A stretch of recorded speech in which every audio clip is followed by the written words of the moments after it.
Hello and welcome to Mountain West Media Day, the Her Hoops Stats live coverage. I'm Calvin Wetzel, Christy Winter-Scott, hanging out with New Mexico head coach Mike Bradbury. Coach, first off, how's Vegas treating you? How are you doing this week? Hi, everything's good. Got in yesterday, had some dinner, and ready to go today.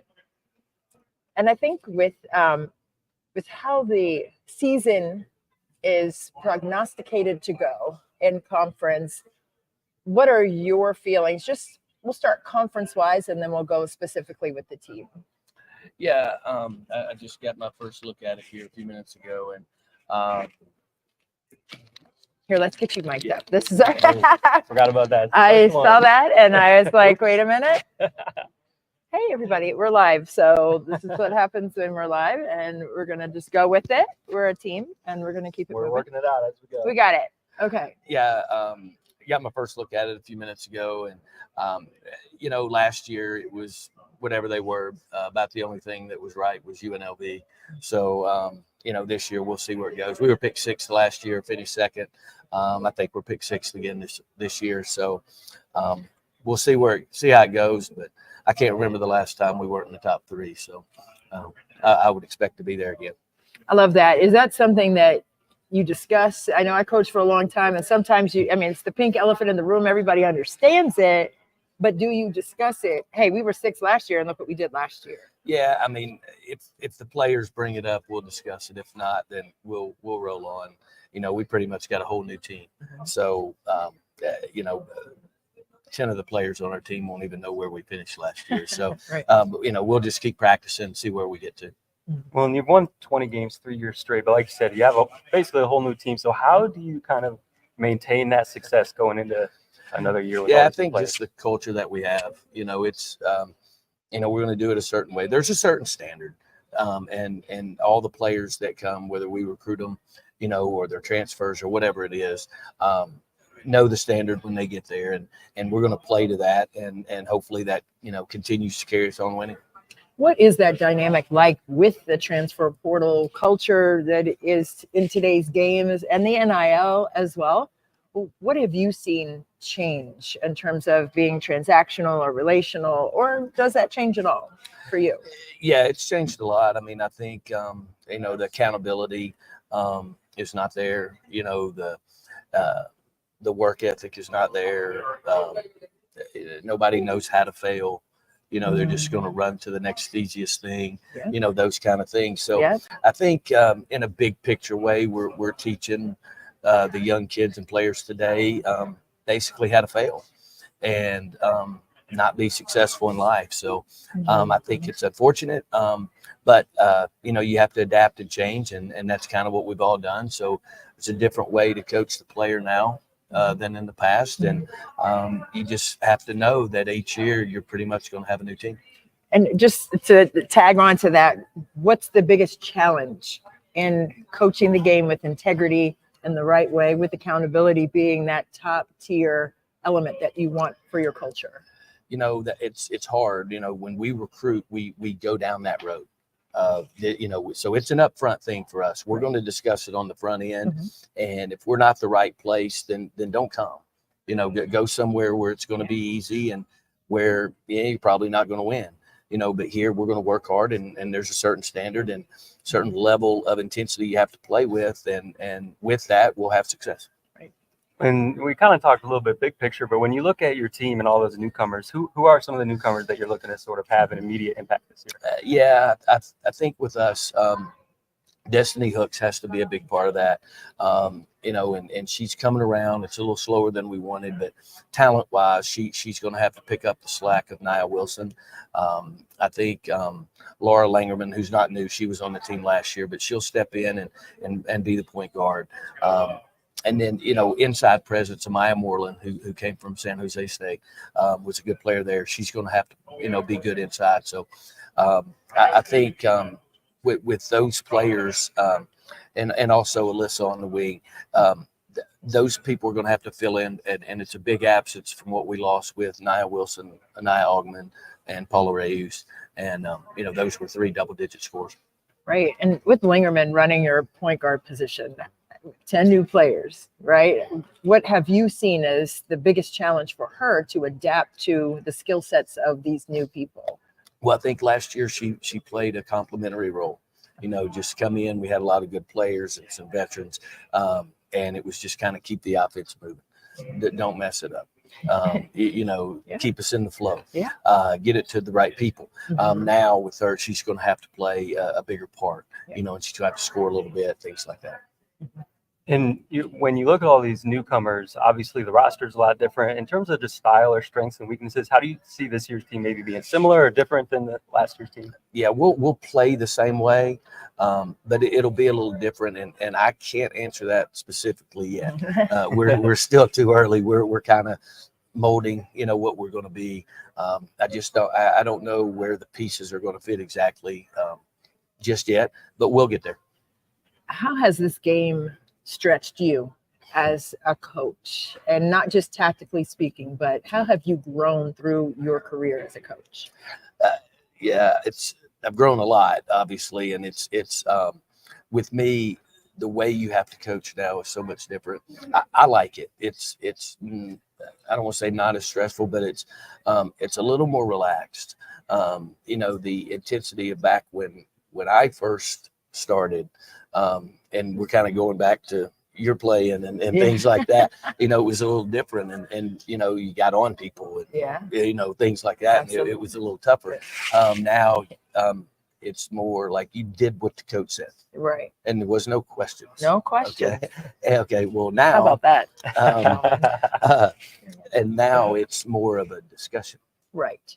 and that's different. So, Yes. but I've gotten used to it, and I kind of like it. I love that. I love that. Well, I got to shout out our guy, Aaron Barzilai. I don't know if he's listening for this question. I'm sure this would be a better one for your players. But if we were going to ask your players what is their least favorite drill that you run in practice, what do you think they would say? I don't know. Probably full court shooting. We have to get a certain goal every day, and and we're going to do it. We do it at the beginning of practice, and we're going to do it until we make it. Sometimes it's one time. It should be a 3-minute deal.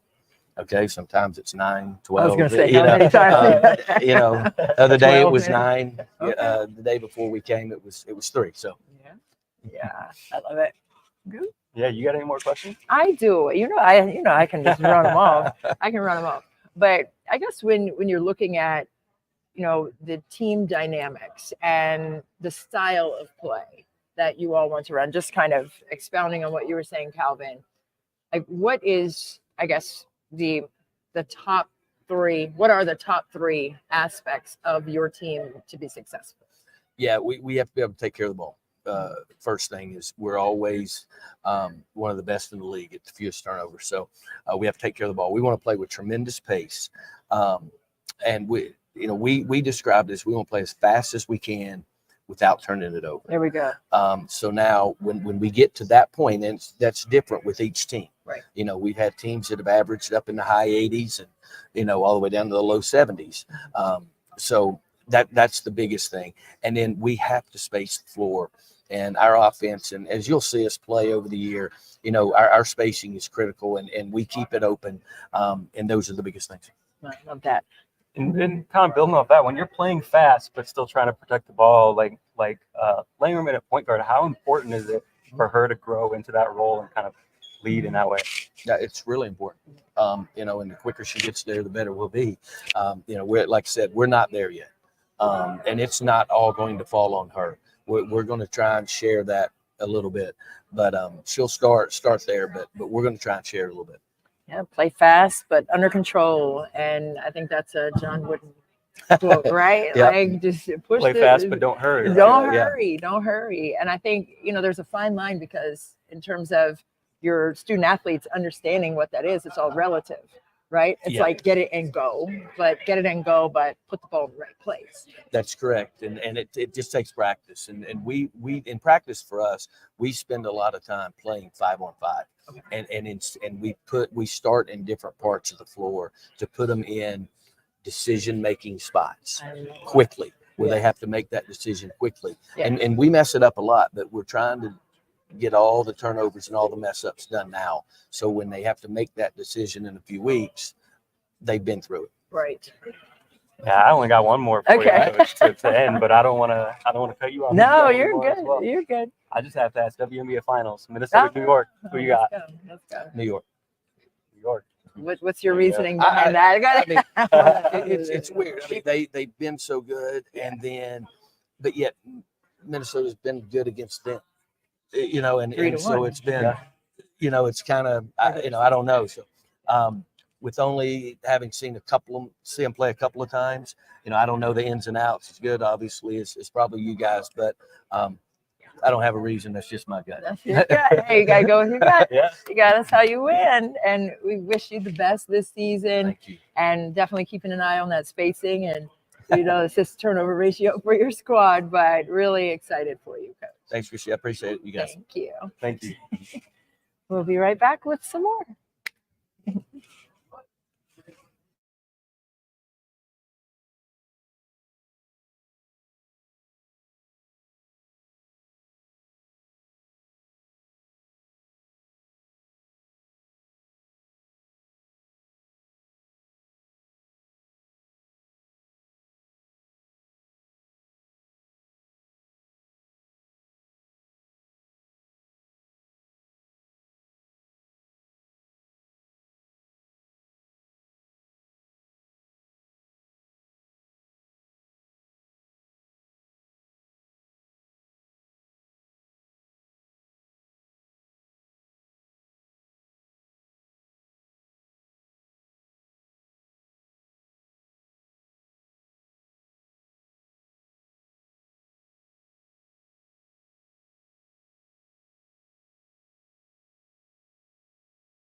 Hey, welcome back. We are joined now by San Diego State head coach Stacie Terry-Hutson.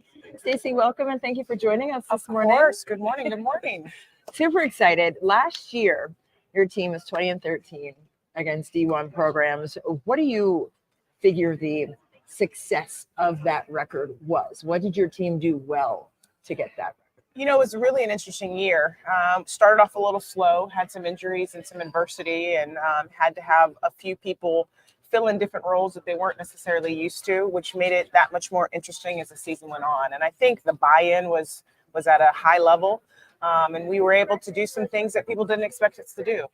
You know, we played as a unit, got it done as a team, no individual standouts, and it was really fun and had a great ride. It was really exciting to watch this team grow. When you say buy-in, I know every coach has a list of things. What are your list of things that you want your team to buy in terms of the style and culture that you prefer? Well, it was defensively. We had to do a good job, you know, defensively on that side of the ball, but also sharing the ball. There was not one individual that we were saying that we have to get the ball to every time. They did it as a unit. We always take great shots at San Diego State. We share the ball. We take care of the ball. And I think that's how we had some success last year.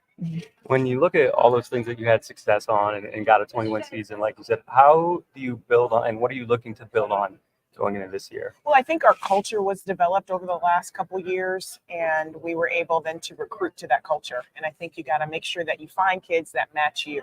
And we've done that this year. Excited about the group we have coming in and the group we have coming back. So it's been a nice blend of what was there and the potential of where we can go with our new additions. So just excited to get them all together and actually play somebody else other than ourselves. You know, it's that time of year where you're like, okay, I'm tired of practicing. I'm ready to go.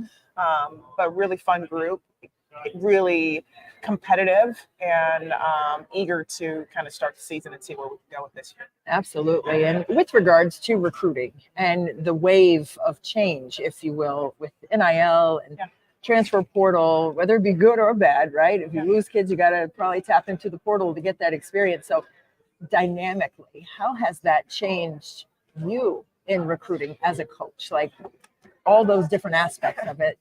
It's a little different, you know, now that there's money involved, you can't just outwork people anymore. You know, you really have to kind of find that perfect match for you and kind of go there. But for us, we're in a unique situation because we're one of few schools that didn't have anybody that entered the portal.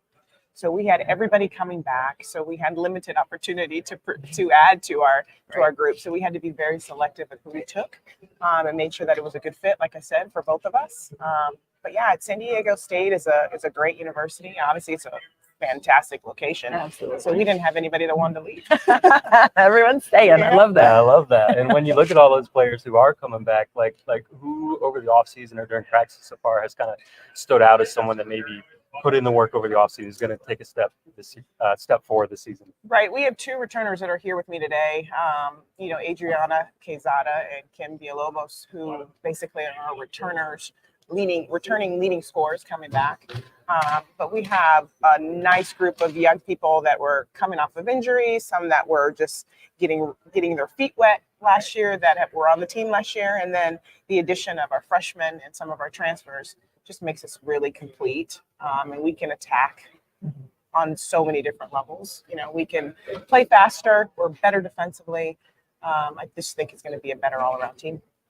When you're looking conference wide and how well the conference has done the last several seasons, being a multi-bid NCAA conference, what do you think that is? Like, if you had to just categorize what this conference is about, what do you say about that? Well, this is a very challenging conference. We have great coaches and we have great players. So, every night is a battle. What's unique about this conference, in my opinion, is that you're playing at altitude when you go on the road sometimes, and that's a whole different beast. So it's a challenge every single night. Like I said, we have really good competitive games. Competition is always tight. So I'm looking forward to, another great Mountain West battle and hopefully us getting back to the championship game. Well, and when you talk about playing at altitude, you just mentioned maybe playing a little bit faster this year and having the ability to do that. Does that add a challenge when you go into altitude, pushing the ball? And 100%. And the beauty of this year's team versus last year's team is we're a little deeper. We're as talented, but we're a little deeper. So we can go, deeper to our bench for those games when we're a little tired until they get their second win. So that's a nice beauty. Knock on wood. Hopefully everybody stays healthy, but the depth is going to help us this year. Right. And I coached during COVID, or right after, and you had to coach with the mask on. And I know I got lightheaded a couple times. I'm like, get over there. I'm like, Lord have mercy. I'm seeing spots. I got to sit down, which I never sat down, but I had to sit down. How does that impact you as a coach? I mean, I know we're talking about the student athletes, obviously running and jumping and trying to speak at the same time is difficult in any setting, but especially at altitude. But I feel it. Coaching. I feel it too.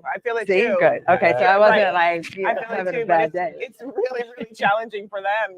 We try to, we do beet juice and we try to train it, to help them prepare, but it's really just the toughness that we have to prepare now, that we know we have a little bit of a disadvantage going into those arenas. So we have to be tough and disciplined to make sure that we can still be competitive. Right. If you had to choose three aspects of the game that would catapult you and carry you to the championship game that you were speaking of earlier, what would you say those things need to be consistently excellent as the season begins? For us, we need to be high-level communicators. Communication is going to be key for us. Communication covers so many mistakes. It helps elevate your game. So communication is going to be key. We've talked to our team a lot about being consistent with our effort. And then just making sure that we are disciplined in the action that we're trying to get across. So if we can communicate at a high level, continue to be consistent and disciplined in our action, I think we give ourselves a great chance to be successful. Right. And obviously so many returners, but you mentioned a few newcomers. Like, are there any newcomers who you're looking to maybe have an immediate impact? And then all of those things you kind of just listed, like, what's the most important thing that you want to kind of instill in the newcomers when they first come to the program? Well, we already have, right? So we've had a couple months with them now. Rising to the level of the competition every day. Sometimes that's challenging for freshmen, but our freshmen have come in and blended beautifully. Our freshmen are going to come in, all of them are going to come in and make an impact and play. And then we have some newcomers, some juniors, some transfers that are going to come in and help us as well. Our level of pace has increased. So we're playing faster, and that's really, everybody wants to see that type of basketball. So we're able to play a little bit more in transition with our depth, and also our speed and athleticism has increased. So you're going to see a lot of different players come in and have an impact this year.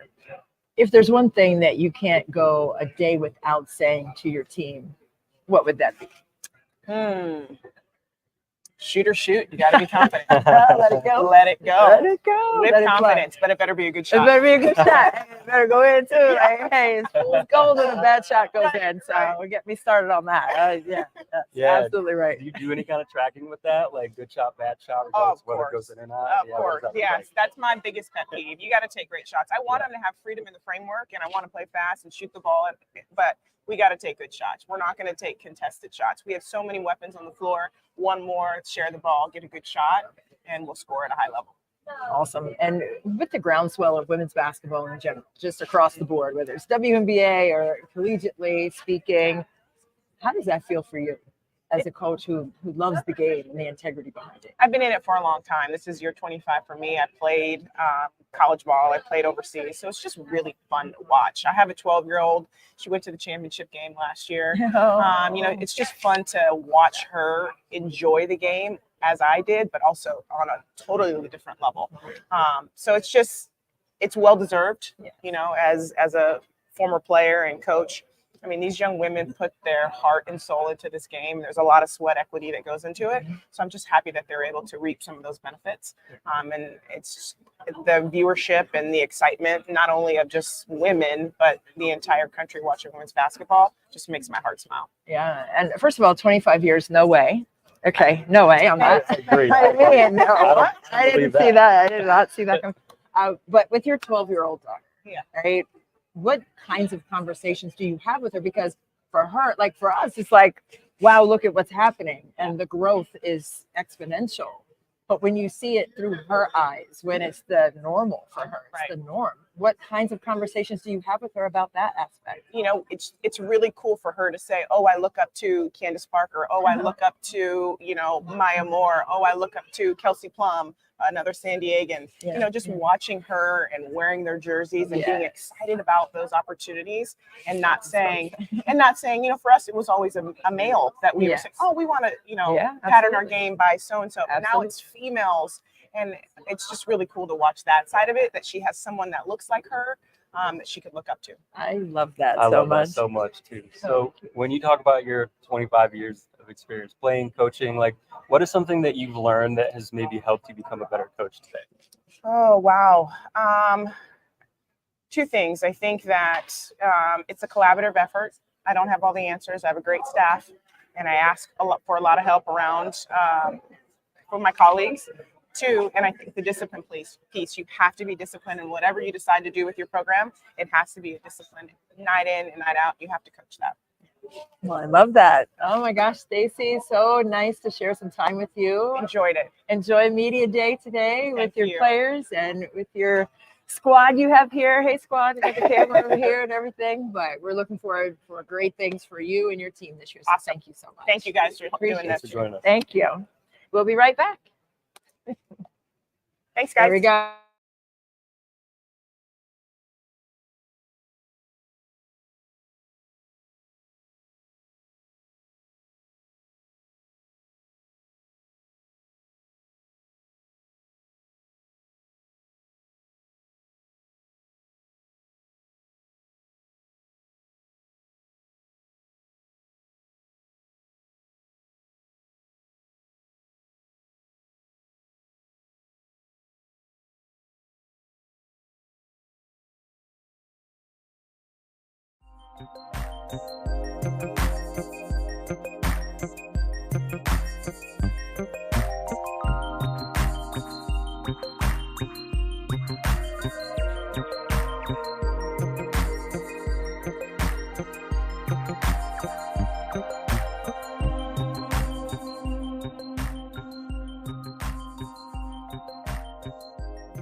He can't hear us. There we are. Hello, everybody. Christy Winter-Scott here for her hoop stats. I'm here with Kevin. Oh my God. We are live, right? And I haven't finished my coffee yet. Let's redo. And 3, 2. Hello, everybody. Her hoop stats. Christy Winter-Scott here with Calvin Wetzel. We are joined now by Fresno State coach Jaime White. And Jaime, thank you so much for joining us today. So exciting, great energy in the building with all the conference teams and coaches here and the players as well. But you have an interesting dynamic with your team with the international players. Let's just get right into that. How does that go for you as a coach in terms of recruiting? Everyone knows about the AAU circuits and so forth. But to have 7 international players, what has that journey been like for you to get to those players and get them to come to you? Yeah, well, we've had coaches multiple times. We've gone overseas. Throughout my career, we've always recruited Australia. I've had multiple Australians, so that's been a very positive experience for us. It's sometimes you're able to get an international kid that can come. One, they want to come to California. But they will come and bring a different skill set. And so we've looked for that, somebody that can face, somebody a little taller, has experience from, oh gosh, they start playing when they're, 3 and 5 years old, Yes. maybe 5 and 6. But they've played for a long time in a lot of different situations. And so they've usually come in with a little more experience and really helped us. So it's been something that we've just, you stay in contact with somebody. Sometimes you get one person from Australia, they have friends. And so that's built a little bit. Right. And with that being said, you have obviously 8 players who are not international on the squad. How have you seen that dynamic kind of expand their understanding of the international style of play, but also culturally with their friendships as teammates? Yeah, well, if they were smart, they would get to know them really well so they can go on vacation all over the country, all over the world. So, but they've had a great connection. We've had great culture. To be honest, whether they're from another country or different background, as long as they are committed to working hard, playing hard, going to school, getting their degree, then that brings everybody to the same page a little bit better. So we've just really not ever had any issues with it. It is there's some language barriers at times, and we have to be really clear. But other than that, it's been really fun to get to know people and get to know their backgrounds. Right. When it comes to on the court specifically, when you have players from here and there in different places, are there challenges? Maybe if someone grew up with this style of play or this style of play and kind of all integrating them into your style of play? There is. I do think we have a very kind of open basketball type, type of play where everybody fits in, and we do a good job. I think my coaches do a good job of being able to fit whoever's skill set into our scheme and use that to our advantage. I always think, we're not going to try to fit, a square peg in a round hole. We're going to really try to fit everybody together and do what's best for our team to help them be successful. And when you think about that and what that means for your team stylistically, if you had 3 aspects that you really need to do well for your team to be successful, what would you say those 3 things would be? Well, we need to take care of the ball, and that's what Tasia does. She's really consistent and efficient for us, and that's why she played almost 30 minutes for us, 30 plus minutes for us at times, because she took care of the ball. And that was the biggest difference between her freshman year and the year before. We turned the ball over too much, so that was nice to see. And then obviously we've got to score. Somebody asked us earlier, what is it that you have to do to win in this league? And you have to score, and you have to win on the road. But Mia brings that ability to score inside, score outside. Her mid-range looks so much better just after 1 year being with us. And so I think that's important. And then rebounding. And we needed to add some post play. Maria Constantinidou, a girl from Germany/Greece, is going to really help us in that area, along with Holly Griffiths, another girl from Australia, 6'4", comes to us from Pepperdine. I think they're going to add that component in the post play that we haven't had necessarily in the past. And even with the game changing so much, just in general, not just for your team, but in general, with kind of a 4 out, 1 in, instead of 2 bigs being in there, how do you kind of acclimate to that aspect of the game changing, but then also wanting that good balance of having post presence? Right. There's been times that we've ran 5 out, and it's been hard because you don't leave that post player in there to rebound. Now, you played at Maryland, right? I did. I Look know. at you know it. I did. And what was your position? I was a 4, but I would have preferred to be a 3. Yeah. Because I was getting, roughed up in there because I was a little skinny thing going in. But 135 pounds. Well, year, she but wanted you in there to rebound, look right? at you. She did. Yeah. And a lot of them fell to me, which I was pleased by. But Well, that's the same thing. We've needed to leave a post in there, so they're conveniently located to get the rebound. right. And then also the just having a player like Mia, where she has that speed and she can crash. Right. And then the difference maker is that 3 player Yes. that gets the rebound and then can run the floor. Right. And so all of those things have become things that you gotta have an attention to, because those are the small details that really help you to win. Yeah, absolutely. Well, when you talk about those things and the style of play and maybe strengths and weaknesses and things like that, like how do you see this year's team maybe being similar or different than last year's team? I do think we've added some great transfers. Mariah Elahum, who is from LA area, but was at LIU last year. she comes in and can shoot the deepest three. In fact, I told her the other day, like, you're open, you're shooting. Yeah. And to have somebody like that, you know, my coach says, who's our Caitlin Clark? And I said, well, I think Mariah can definitely shoot it deep. And honestly, like, there was a time where I said, you gotta be deeper, because then she's more open. And that really allows people to get that shot off. If they can make that shot, I mean, they're going to pull defenders. And that's what we've seen. Well, Caitlin do is she got the shot off in college, but now in the pros, she's been able to pull the defenders. And now the passing has been so valuable. And anyway, so we're excited about Mariah. And then Saga, we have a girl from Finland who transferred from Texas Tech, who played, you know, 20 plus minutes a game, but just a defensive presence. So really excited for all those parts to come together and be successful. Yeah, and with the 5 transfers that you have, the dynamics of the transfer portal and NIL obviously have changed over the last couple of years. How have you, as a coach, adapted to the twists and turns of the transactional relationships that you have, rather than the relational relationships that you have through recruiting? Yes. Well, very seldom do you see players like you that went all your years and graduated one institution. And so you have to adapt with that. Now, I started in junior college.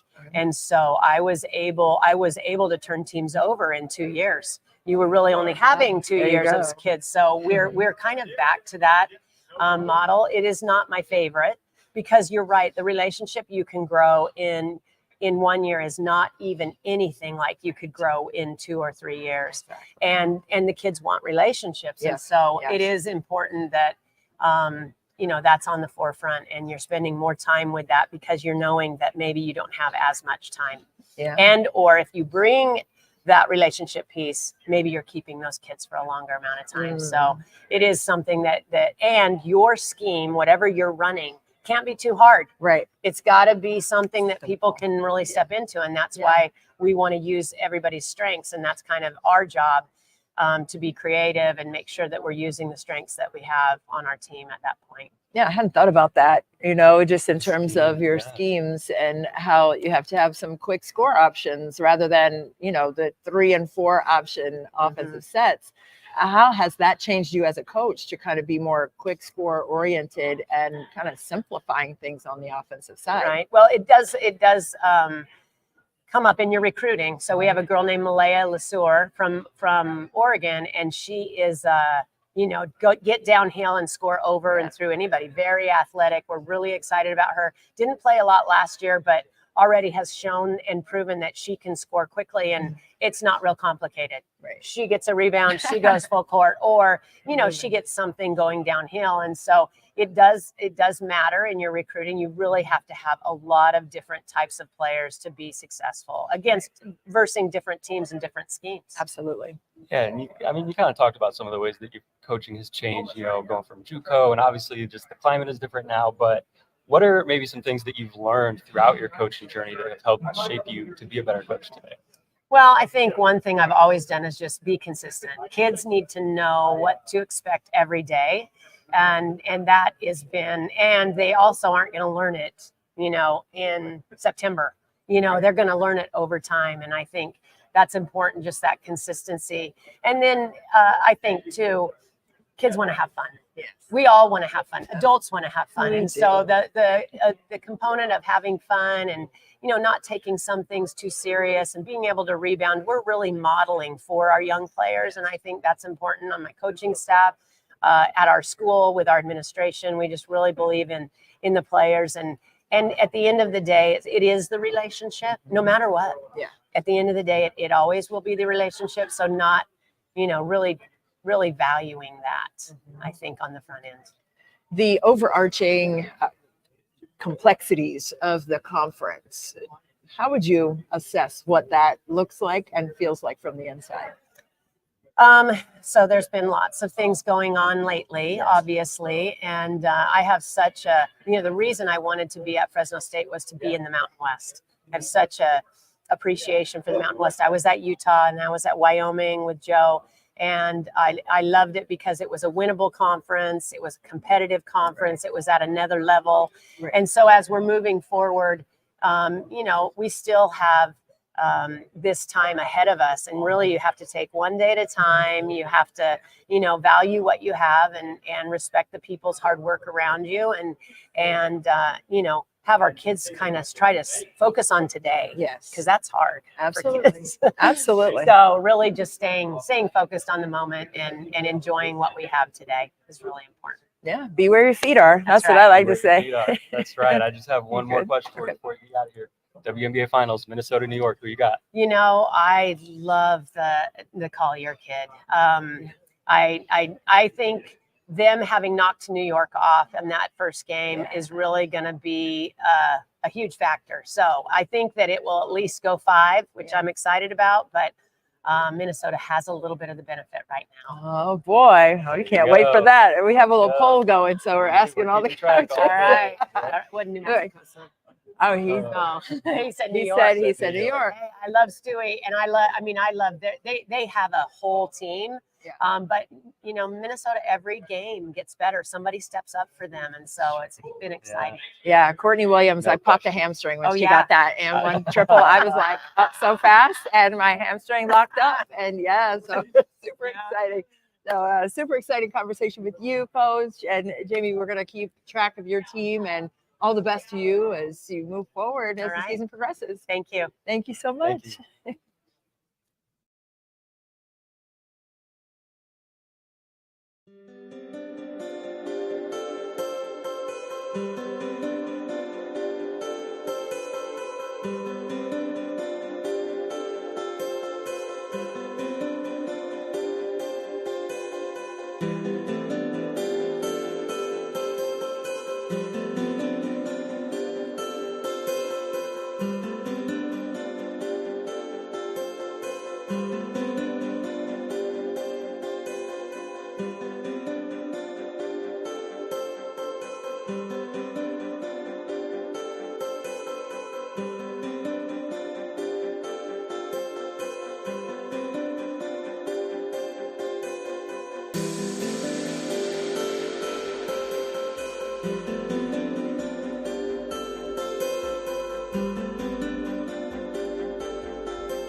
hooked in here. Wait a minute. Are you good? I think so. Great. We're good. Okay. I see the red. All right. Thank you all for continuing to join us today for the Mountain West Media Day. Christy Winter-Scott here along with Calvin Wetzel for her hoop stats. And we are joined now by Nevada head coach Amanda Levens. And welcome this morning. And I know it's so exciting to get back into the fold, see all the coaches, and everything's all smiles and giggles right now. But hey, we're about to turn the page and get right down to it. When we say get right down to it, what does that mean for you and your program? It's getting real, you know. Well, I think at this point in the season, everybody is ready to play someone else. We've been practicing against each other, but I think a lot of teams have close scrimmages or exhibitions coming up. And so, like I said, it's just getting real. Everything is heightened. All the details really matter.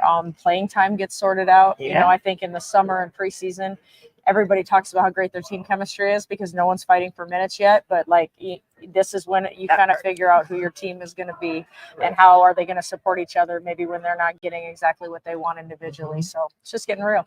And who do you want your team to be? And what do you want them locked in on and bought into as you head into the season? I want our team to be tough and resilient. You know, I want them to be a team that can figure out how to win regardless of how the game goes.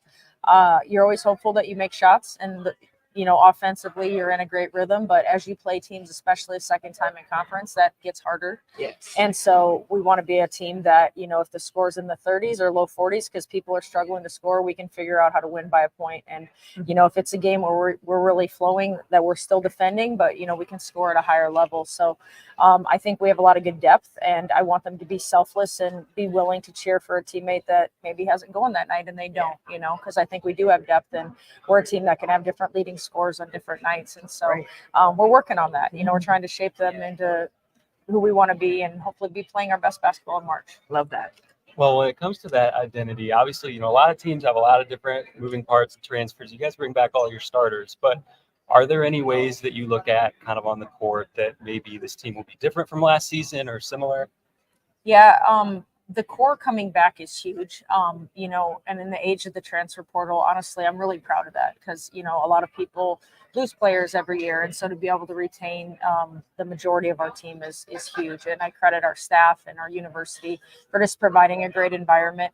I do think we'll be different, though. We've added some really good pieces from the transfer portal, and we have a really good freshman coming in that I think will really help us. So I'm really leaning on our seniors and our upperclassmen in, you know, those returning groups to help lead the way and, you know, really just kind of influence the narrative in the locker room. I think that's a place where you can really get buy-in. It's a place where you can lose people. And we've been through it with this group and they know what to expect. And so I'm really looking to, you know, Lexi, Audrey, Kiki, and Tori on our team to provide great leadership for us. And in terms of that leadership, how do you develop that and not really develop it, but just really bring that to a fruitful level in terms of what you want for the team, but how do you get that to your leaders so that they can plant the seeds with the others? Yeah, I think leadership is really hard because you have to do things that are not fun. You have to have hard conversations. And I don't think a lot of people are naturally wired to have confrontational conversations and hold people accountable. Very true. Everybody would like it just to be nice and easy. Everybody's getting along, right? Right. But with our seniors, they've been with us so long. And I think it's just been a lot of conversations over the years and talking about what do they want, not just for themselves, but for our team. And then giving them opportunities to practice that in real life. Okay, this is going on with the team. Why don't you try to handle it this way? And then let's talk about it. How did that go? And a lot of times the best lessons you're learned with, I really screwed that up. I handled that poorly, you know, and also catch them doing stuff right. You know, they do something, hold somebody accountable in practice, in practice or off the court, like praise them for that. Like those are small wins, but you need those small wins to stack up to get everybody kind of going in the right direction. And going in the right direction, freshman is never easy, right? Your freshman year, you learn so much. The learning curve is so big. What have you seen from your freshmen so far with regards to what you were just saying about the leaders leading? Yeah. So we only have one true freshman. We actually will have 4 in that class because we had 3 freshmen that would have redshirted last year. But our true freshman, she plays with so much joy.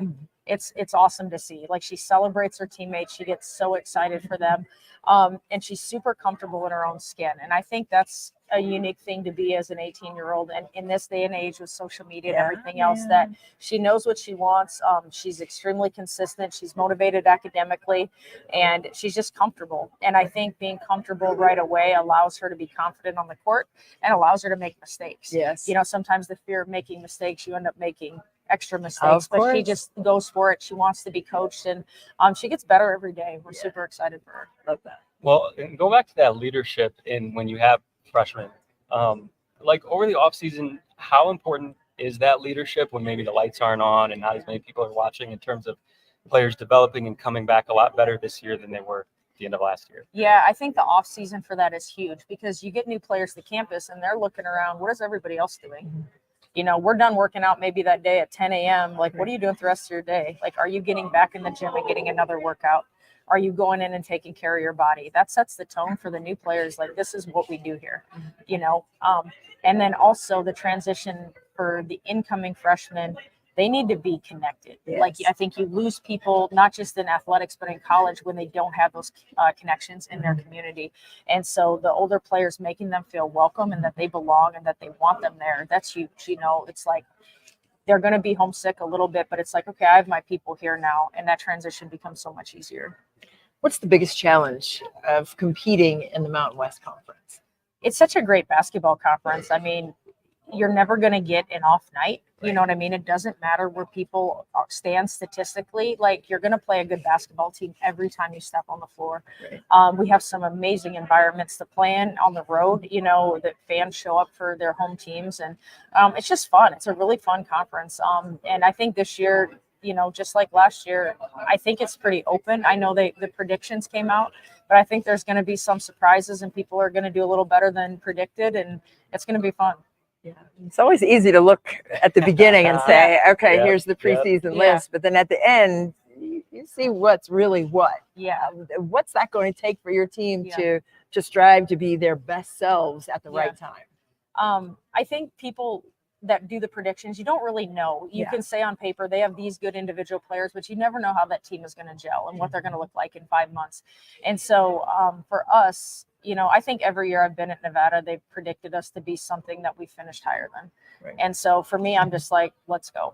You know, you think we're going to finish here, let's go find out. And the only way you finish higher than what you're predicted, or the only way you win a conference championship, you got to win the day you're in.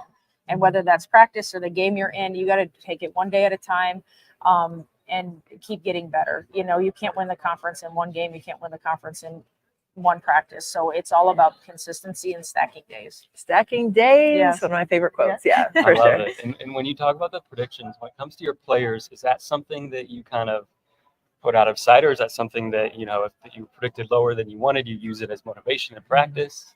We're going to talk about it. We're definitely going to talk about it. Yeah. They're definitely up for Yeah. discussion. Yes. Oh, go ahead. You Oh, can go no. It's just, we'll definitely sound talk like you about it. were I'm not gonna sure say what we're something going to else. say, but we're going to definitely talk about it. They're going to Okay. be aware.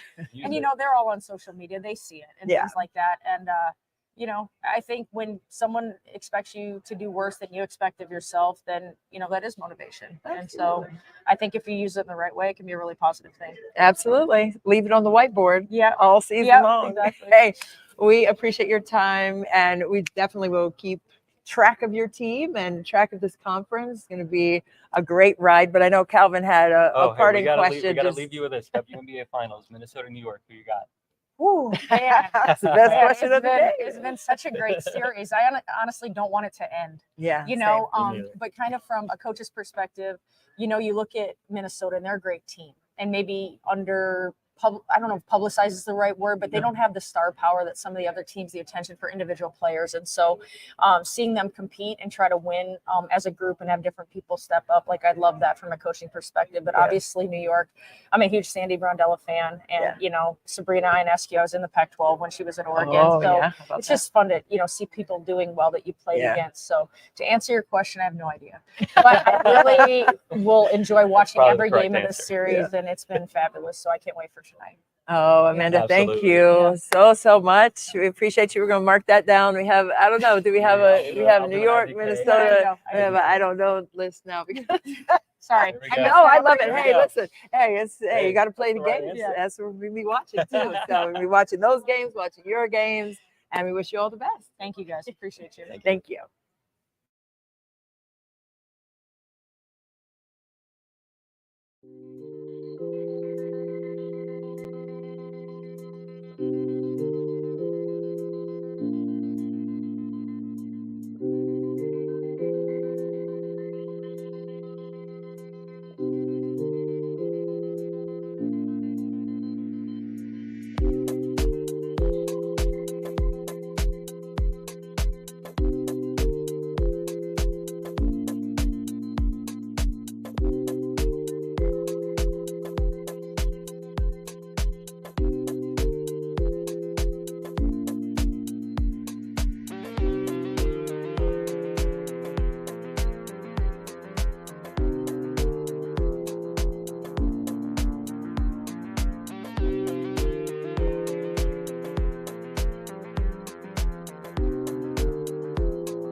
We are live back again with you. Christy Winter-Scott here along with Calvin Wetzel for Her Hoop Stats. We are joined now by San Jose State coach April Phillips.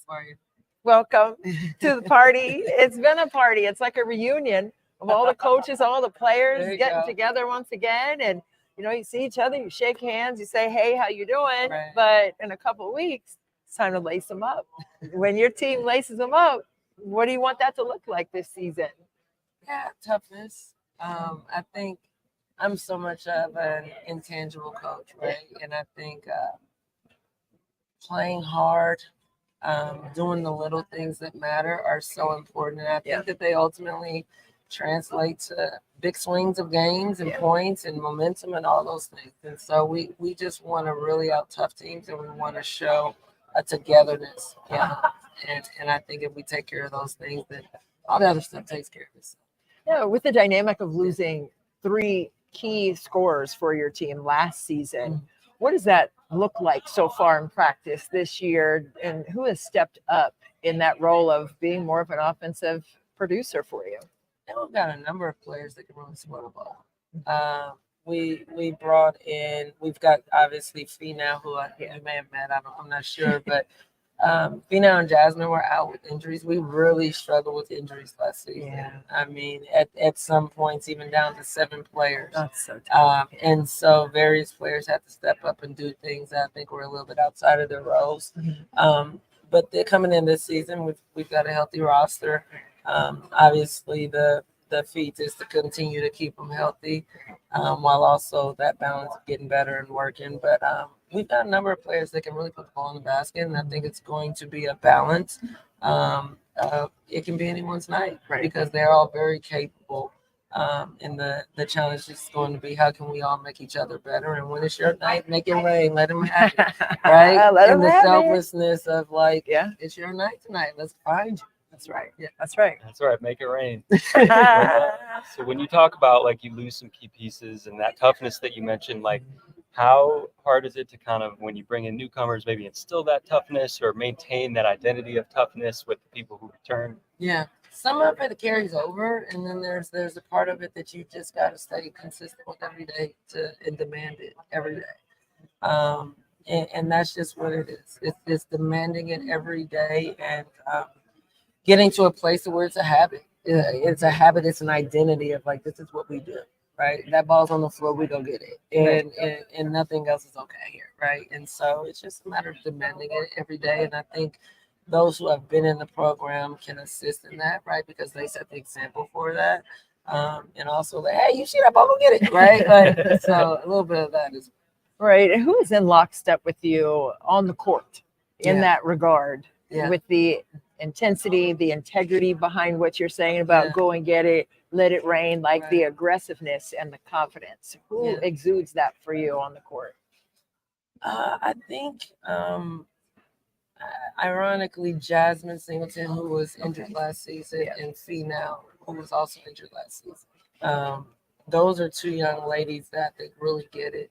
And they were captains for us actually last season prior to them going out. And when it's hard to lead from the sideline when you're not in that fire, right? Absolutely. Like you're not in that huddle, or like, hey, you ain't ran no sprints. You talking to us, you know what I mean? And so it's hard to really have the impact that I think that they had the ability to have last season from the sideline. But those 2, when they're on the court, there is a passion for the game.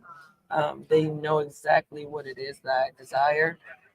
They try their hardest to make sure that their teammates and our program standard is met at that level. And they're the ones that they're really out there, and they live it, they walk it. And so I'm super excited to have them not only back on the court, but in our huddles, and in our locker room, and for them to actually be a part of the fight and not on that side. Right. And injuries, I mean, that's something obviously you can't control, that aspect of the game, but something that has been a controllable aspect as of late has been the transfer portal and the NIL. With those 2 things specifically, how has that changed the dynamic of how you have coached or approached recruiting yes or no on that, or in what ways have you seen that change you? Yeah. You know the story, good or bad, hard to say.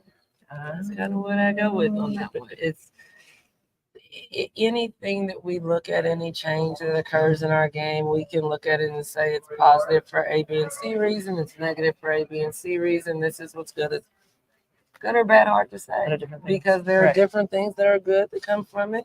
If the A doesn't happen, we don't know the B happens. So it's not for us to determine. Honestly, it's not. But it is for us to live in it, right, and adapt and make sure that our student athletes are able to take advantage of all the resources possible with NIL. Right. It's a positive in that sense. Of making sure that they are able to build the brand that they need, that they're supported in whatever interviews and activities or whatnot that come up. As far as the transfer portal goes, it's portaling, you know. Thankfully, I mean, we lost 3 players to the transfer portal last year, which, you know, based on the numbers nationwide, isn't a horrible number. We brought in some players in the transfer portal, obviously, and so there are some positives, there's some negatives. At the end of the day, we're walking in our purpose, and it's where we're at. It's not for us to determine. I love that answer, by the way. And when you talk about the transfer portal and looking at your team and transfers and freshmen, like, are there any newcomers who you feel like could have an immediate impact or who kind of hit the ground running in practice? Yeah, one young lady who really stood out, we had a little inter-squad battle versus our practice guys the other day, but Jess from Houston, she is a 6'2" post player, long, lanky, really runs the floor, rebounds the heck out of the ball, just active, feisty. I think she's going to be really, really fun for our fans to watch. She was really impressive in that scrimmage the other day. I think they're also going to really like to watch Amir Brown, our transfer from Tulsa. She's a Bay Area kid. We brought her back home. Somewhat of a silent assassin, if you will. But she's a 6'1" long guard. She plays 1, 2, 3 for us. So obviously you mentioned earlier Maya Simmons. And then we've got a young lady, Henny, from Louisville. So we've got talent. And we've got some young ladies who were just really looking for a place they could call home, so to speak. And so getting them to pour everything that they have into this home, right? And come together and learn each other's strengths and weaknesses is going to be the key in the process. Right. A lot of strengths and weaknesses across the board in the conference. Yeah. But when you look at the conference as a whole, what are the bonuses of being in this conference competing, and what are the challenges? I think the bonuses of being in this conference is that every single day, that there's not a game that you are going to walk in there and just walk over anybody. There's not a game that's not going to be a battle from start to finish. I think even San Jose State, when we've been, you know, like in year 1 at the lower of the conference, we battled to the every end. And I don't think there's any coach in the conference that could say that we did not battle, right? Or that they could just simply say, we've got San Jose State, look them over. It's not that type of a conference, right? I think the challenging piece of it, I honestly don't see any challenging pieces. That might be it might be the positive and the negative, but that is the challenge, right? It's tough. It is tough every night. You don't get a break. And then obviously with our travel schedule, some of our teams being, you know, a little bit further out, and those road trips maybe being a little bit challenging, but we don't talk a lot about the logistics or making excuses about, you know, how high we are in the mountain, how low we are, whatever, all those things. Like we don't make those excuses. We don't have that in our discussions, because at the end of the day, everybody's playing. Right. Everybody's got to go there at some point, and you got 40 minutes. That's right. Play the game. Yeah. Well, in your coaching career, in your time in this sport, what would you say that you have learned that has sort of shaped you into the coaching you are today? Yeah. So funny. I was just talking to my team the other day, and Donovan was a huge mentor of mine. I played for her when she was the coach of New York Liberty. I went on to play overseas, and then at that time she was at Seton Hall, and we stayed in contact, and she brought me over and dragged me into the profession. I love it. And what I remember most about Ann was she somehow was able to balance the person that she was. She was a phenomenal person. I think when she passed, there's not one person that like what you remember most is Ann. Yeah. And she was the first coach that I really saw the balance of like, my God, like you can do it the right way and be a really good person and achieve and win at a really high level. And so that's what I strive for. And she's why I coach. Honestly, I would be in this profession right now. Oh my gosh, I love that so much. And first of all, rest in peace, Ann Donovan, because I just really quickly before we go, I have to add to that a little bit. I was a brand new coach. I was in my 20s. I was coaching my first year, but I still had the fire. I wanted to play. And I was sitting next to her in some hot, burning up gym in July. And I was sitting there and she knew, that I felt that way. And she was like, "Are you okay? Sitting here like you look like you want to play." I was like, "Because I want to play, man. I want to go out there." I had just come from overseas playing. I came back to coach. Yeah. And she was like, "Listen, coaching will always be here. Yeah, go play. Go play." And I left coaching and went back overseas to play because of Ann Donovan. So when you just said that about her, as much as she developed you into being in coaching, she kind of got me out of it and got me back in it. Yeah. Right. So I left and came back to it. But wow, that touched my heart right there. Talking about Annie. Oh my God. Oh my God. Well, what a story right there. This is like the third goosebump story I've had today, like with these coaches. But just, I guess if there's one thing that, I don't know, the overarching thing that Ann Donovan taught you about being that great coach and mentor, because she was both of those, right? Especially for me in that moment, sitting there like, go back over and play. And I left. So, I'll tell you a quick story. yes, I love it. I totaled my car. I was working for her as a coordinator of ops, somewhere around $35,000, something like that in Jersey City. Totaled my car. And I came in to work the next day and there was a check on my desk. She didn't say a word, act like she had never put it there. And said, "Here's your deductible. And take care of your people."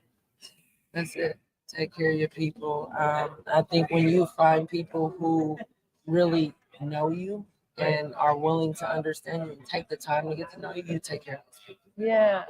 We're also misunderstood. Yes. But when you find the people that really take the time to get to know you, take care of you. Oh my God, I have to squeeze it on that. You made me start crying in this building right now. Powerful. I mean, that was definitely powerful. Oh my gosh, we're gonna bring it back to WNBA. Calvin on that all the way out, because I know where you're going with this question based can't on even. all that, but I still gotta ask. Who you got WNBA Finals, Minnesota, New York? Oh boy, I don't want to pick. I'm not going to pick. Okay. I'm just looking for an exciting game of WNBA basketball. I love what the league has turned into and the attention it's getting. And I don't have a pick. I want women's basketball to win. We all want 5 games. Let's do game 5. Let the game win. Correct. Hey, we love it. We love it. Oh wait, the game is winning, and I'd be remiss if I didn't ask you about your feelings on how the game has grown on the collegiate level for women's basketball, but also in the WNBA. It's phenomenal. I think you hear a lot of people saying that like our sport has always been phenomenal. It's getting the attention it deserves. Yeah. And I love it for our young women. I love it for everyone that came before. That really laid the groundwork for it to be at a place to where it is to explode in the way that it is exploding.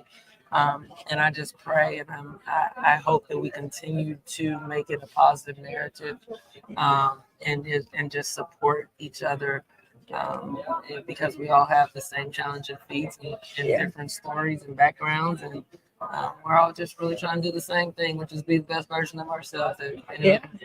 Absolutely. And let the game win. 1000%. Let the game win. Oh my gosh. I'm writing that one down. I got goosebumps again, Calvin. I cannot. April, thank you so much for your time. We'll be keeping track of you and your team as the season progresses. Thanks so much. You're very sweet. Oh, I appreciate you. Thank you. Thank you. Yeah.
Hey, are we in there?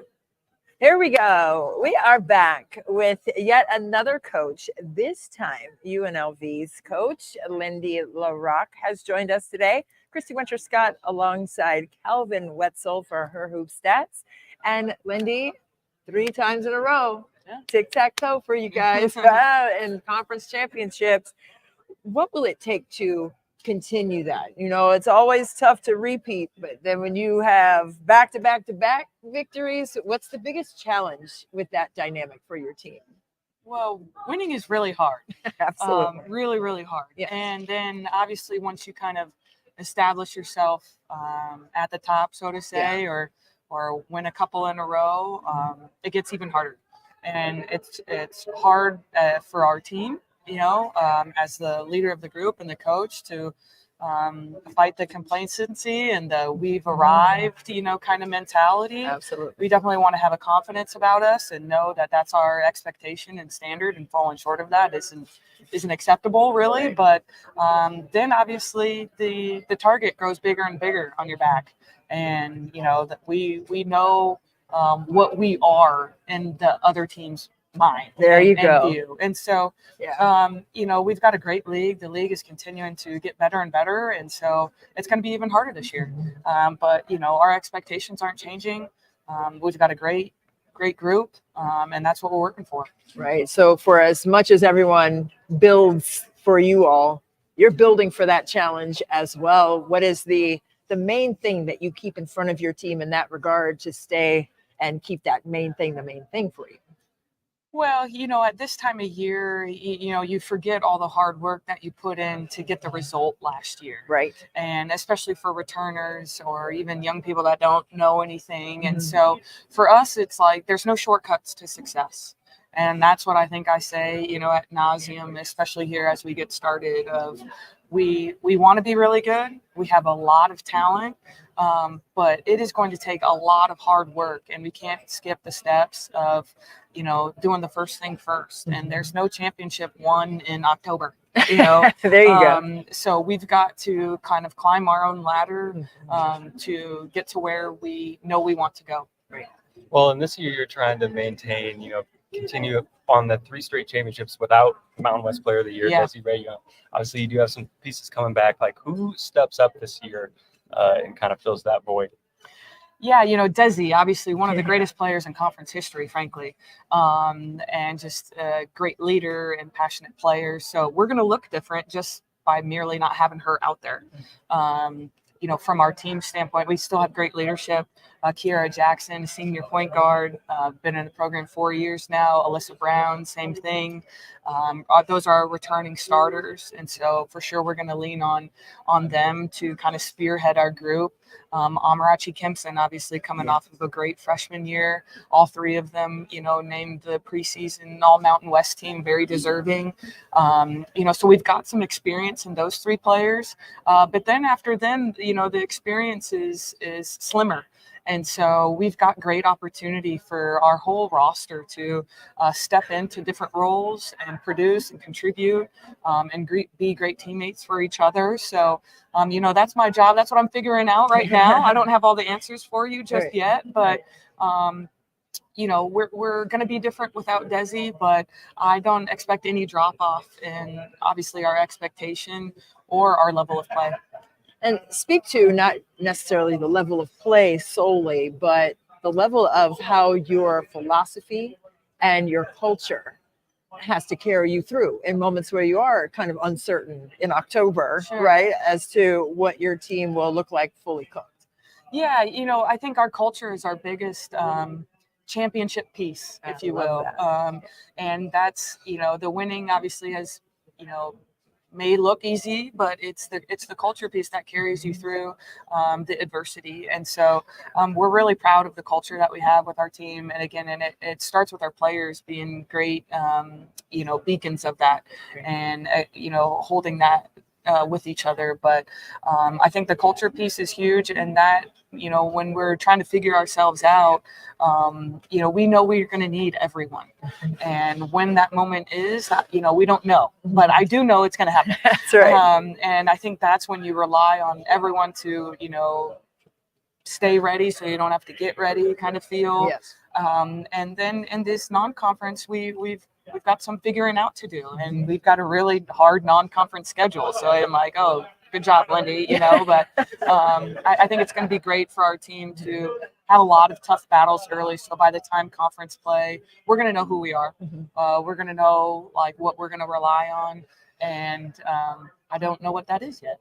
Right. What would you like for that to look like, especially out of the non-conference portion of the season where you just said, you have quite a road ahead. Yeah. But what do you want the team to look like headed into conference play? Yeah. Well, I think the biggest thing for our non-conference, I want some of our inexperienced players to get a lot of experience, which they are going to. And we're going to have some tough battles. Our new players like Meadow Rowland, she was a redshirt freshman. We're excited about her. But Aaliyah Alexandra, transfer from Eastern Washington, all-conference player in the Big Sky. Macy James, another senior that, started to hit her stride late in the year last year. We expect and are excited for her to have a big role. And then we've got some players coming back from different bumps and bruises. Kennedy Winfrey, McKenna Brackens. I could name them all. Frankly, because we're going to need them all. And our 2 freshmen, Tegan and Ellie, great freshmen that are working really hard. And so, as a coach's dream is that everyone's working really hard and they're making me want to play them. Then my hard part is to figure out what 5 are going to play, when and how and where. But by the time conference, season comes around, we will have, our identity isn't changing, but we'll kind of hit our rhythm and stride is what I'm expecting. Yeah. Well, when it comes to that identity, you guys protect the ball as well as anyone in the country. Your point guard, Kiara Jackson, led the country in assist turnover ratio. How important is she to the identity and the way that you want to play? Well, that's a critical piece, and thankfully we've got her back, and so she's going to kind of be the captain of our ship, absolutely, as she was last year. Like you said, led the country in assist turnover ratio, and then other pieces of our identity is we play through the paint, and of course we did that the last few years with Desi, but that's not changing even without Desi. We've got great post play and Alyssa Brown and Meadow and McKenna. And so that's not changing. And then just how we take care of the ball and rebound on both ends. Those are the main pillars of our identity that, again, we're not wavering from, even though maybe our roster or the people out there might be a little different.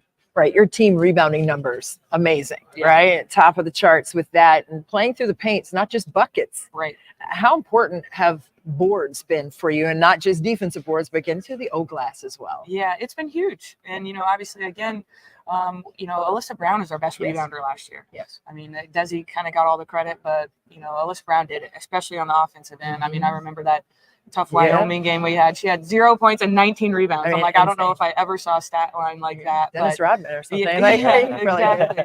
So, the rebounding piece is huge. And for us, that's, when we're playing through the paint, Right. it's not just post touches, Right. like you said, but it's paint touches from our guards attacking the rim. It's getting to the free throw line, and it's getting those putbacks on the offensive end.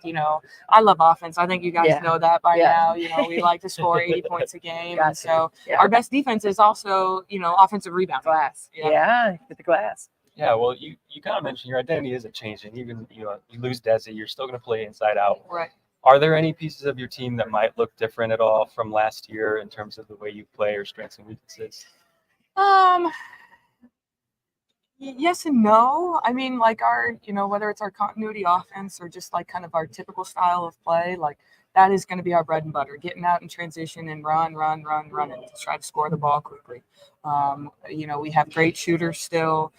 So that's not, that's what we're going to continue to hang our hat on.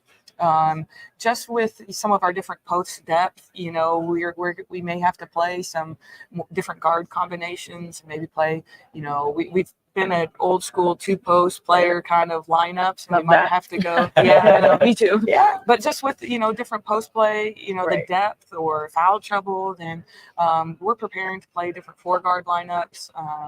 So that might be the, for the real basketball wizards out there that are watching us closely, that might be the biggest difference this year. Right. And in terms of the conference as a whole, the overarching competitive nature of this conference, what are you anticipating just conference wise from top to bottom? I think our conference is just like in a great spot. Like we're going to take a huge jump this year, from Wyoming and Allison Fertig. I mean, she is the real deal. And, she's going to be hungry. And, Heather has done a great job. Obviously, Colorado State, they cleaned up most of these preseason awards, which are very deserving. And, they're going to be hungry. They've got a little bit of a identity change without McKenna Hofschild too. And so that's kind of scary as an opponent. And I'm like, oh, what are we getting over there? I'm glad we have a non-conference play to kind of watch each other. But I think, from a league standpoint, we're leveling up, and there's going to be another level of competition. I don't expect just kind of being able to like rise above everyone else. Right. I think, New Mexico, Mike, he's always like doing. He gets his team to play well, and so he finds a way. So I think, I don't take any credit for it, and our team doesn't. But I think our league is continuing to get better, and I think it. In my time as the head coach, this year is going to be the toughest the league has been. I love that. And for a team like yours that's a fixture in March Madness at this point, like how does that tough schedule, you talked about the non-conference schedule and now the league as well is so tough. How does that kind of prepare you for the postseason? Well, that was a little bit of the method to our madness of why we did the non-conference schedule the way we did. We've gotten to the tournament. We want to continue to get to the tournament, but each year we're like more greedy to win. And, I'm trying to figure out, well, if we keep doing the same thing, then we can't expect different results. So for us, like we're really challenging ourselves in our non-conference play. We've got Big 12 teams, SEC teams, we've got home, away, really, I think we've got 6, autonomy, group of 5 schools. And so, it's the toughest our non-conference schedule has been. So I don't expect to go undefeated in conference play. We were like 10-1 or something last year. Like, I don't expect that, to be honest. It would be great, but I don't expect that because, we want to continue to play teams in non-conference that we're going to see in the tournament. Right. And so, whether we take some lumps and bruises, that's part of the process, and I'm going to be okay with that because I think it's going to continue to prepare us for that first round game in the tournament. And what was that tournament run like for you all last year? Yeah. And for the players who are returning, what kind of incentive have you seen behind their eyes as they're preparing for the season? Yeah, well, Kiera Jackson, Alyssa Brown are here. We've got a senior group, Kennedy Winfrey's in there with them, where they don't know anything but winning. There you go. And winning a championship. So they're like, they're 3 for 3, and I've kind of been in their shoes a little bit, and you don't want to lose the last one. There you go. And so, but it gets harder. Yes. It gets harder. And then like the pressure kind of builds. And so, we'll have to manage that, psychological piece maybe a little bit, but, they're greedy and they want to go out their senior year getting 4 rings on their fingers, not just 3. And so then, the run last year was great. And we really each year you feel like you're turning a corner. And so we got matched up with a really, good Creighton team that had a great game. And I wish they didn't, but, that's just kind of how the ball bounced that day.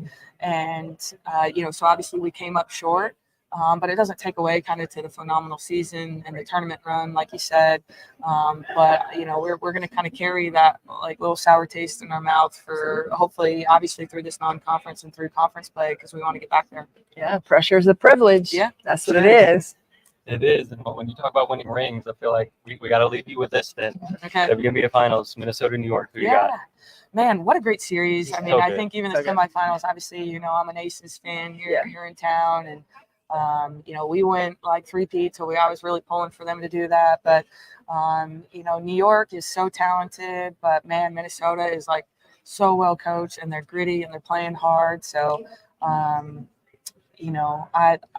don't think there's a wrong, horse in the race, but I like Minnesota.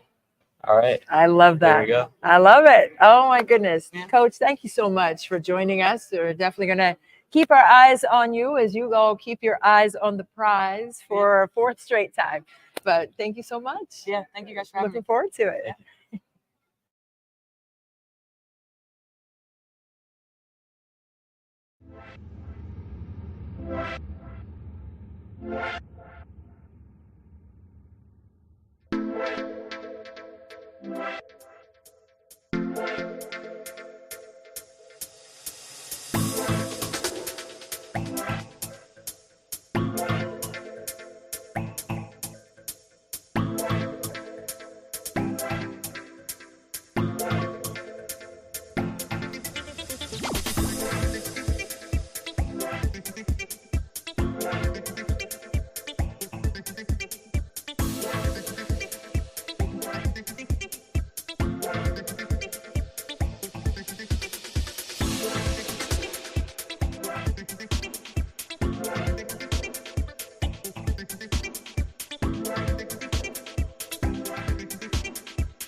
Thank you, Christy. Absolutely. Appreciate the support. Appreciate you having you guys here.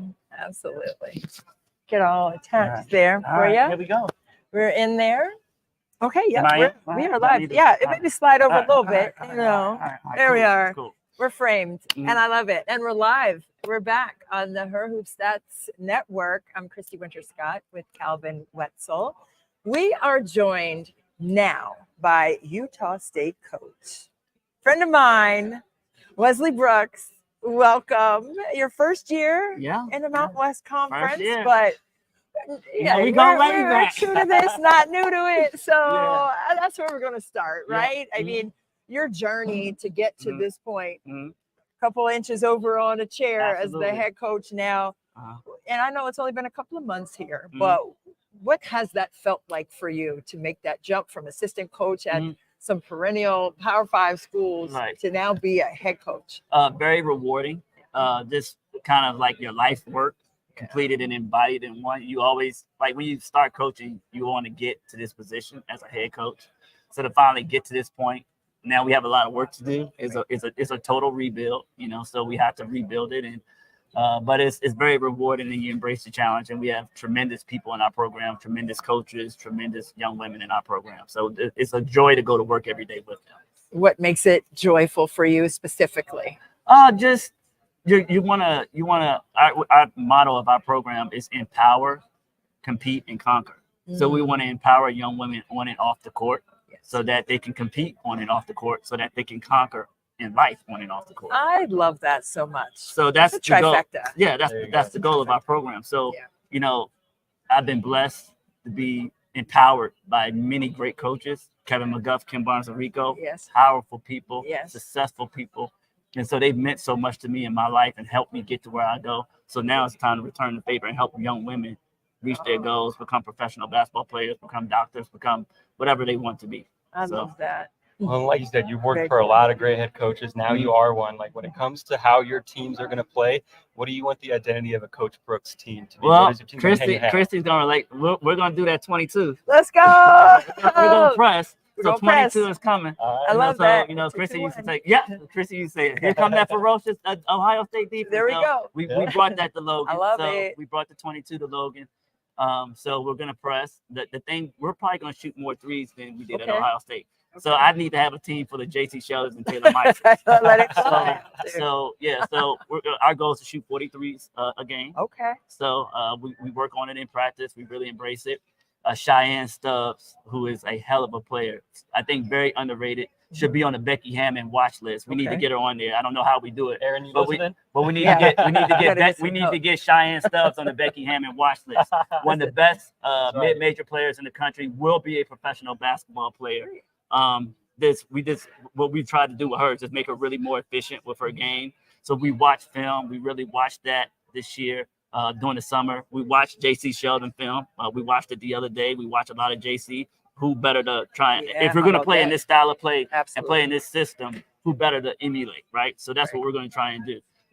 Why do I bring up Ohio State so much? Because of the success we had, because Yeah. of the impact it's had on my life, and what we can do if we can emulate what they're doing here. Obviously, they have different players and we have different, but if we can just emulate and copy it, it should bode well for our success. No question about it. I know for a fact, with JC Sheldon and Right. Taylor Mikesell and Kevin McGuff for that Yeah, matter. absolutely. I know it's you say it's 22, it's 2-2-1. That's what it looks like. Yeah, that's what it looks like. But there are a lot of different components. There's a lot to of it. intricacies to it. There's a lot of intricacies to it. And, Yes. and I love that you're bringing that. But with the 43s that you want to attempt, Yes. I know on paper, Mhm. that's what you want. How do you mold your Yeah, team so stylistically? A to lot that? of pace, a lot of practicing. We do a lot of transition shooting. Yeah. We do a drill called 3-weave 2-shooter every day. We got to score 135. We make 100. We have first 30 minutes of our practice is all shooting. So 15 minutes, we got to make 100 threes, or we do a drill called one more shooting where we're driving into space, baseline drive, baseline drift, one more. Yes. So we do a lot of passing like that. Okay. We have green light shooting drills where each kid every week has to pass 4 drills to get their green light to shoot, which makes it challenging for them. So we really emphasize the shooting component. At the end of the day, it's called basketball. Hey. You got to get buckets. You gotta so score it. we got a couple bucket Yeah. getters. I think we're going to have also one of the best shooters in the country. We stole her. Danae Skelton, she can shoot from Caitlin Clark range. She can make shots. She is a prolific shooter.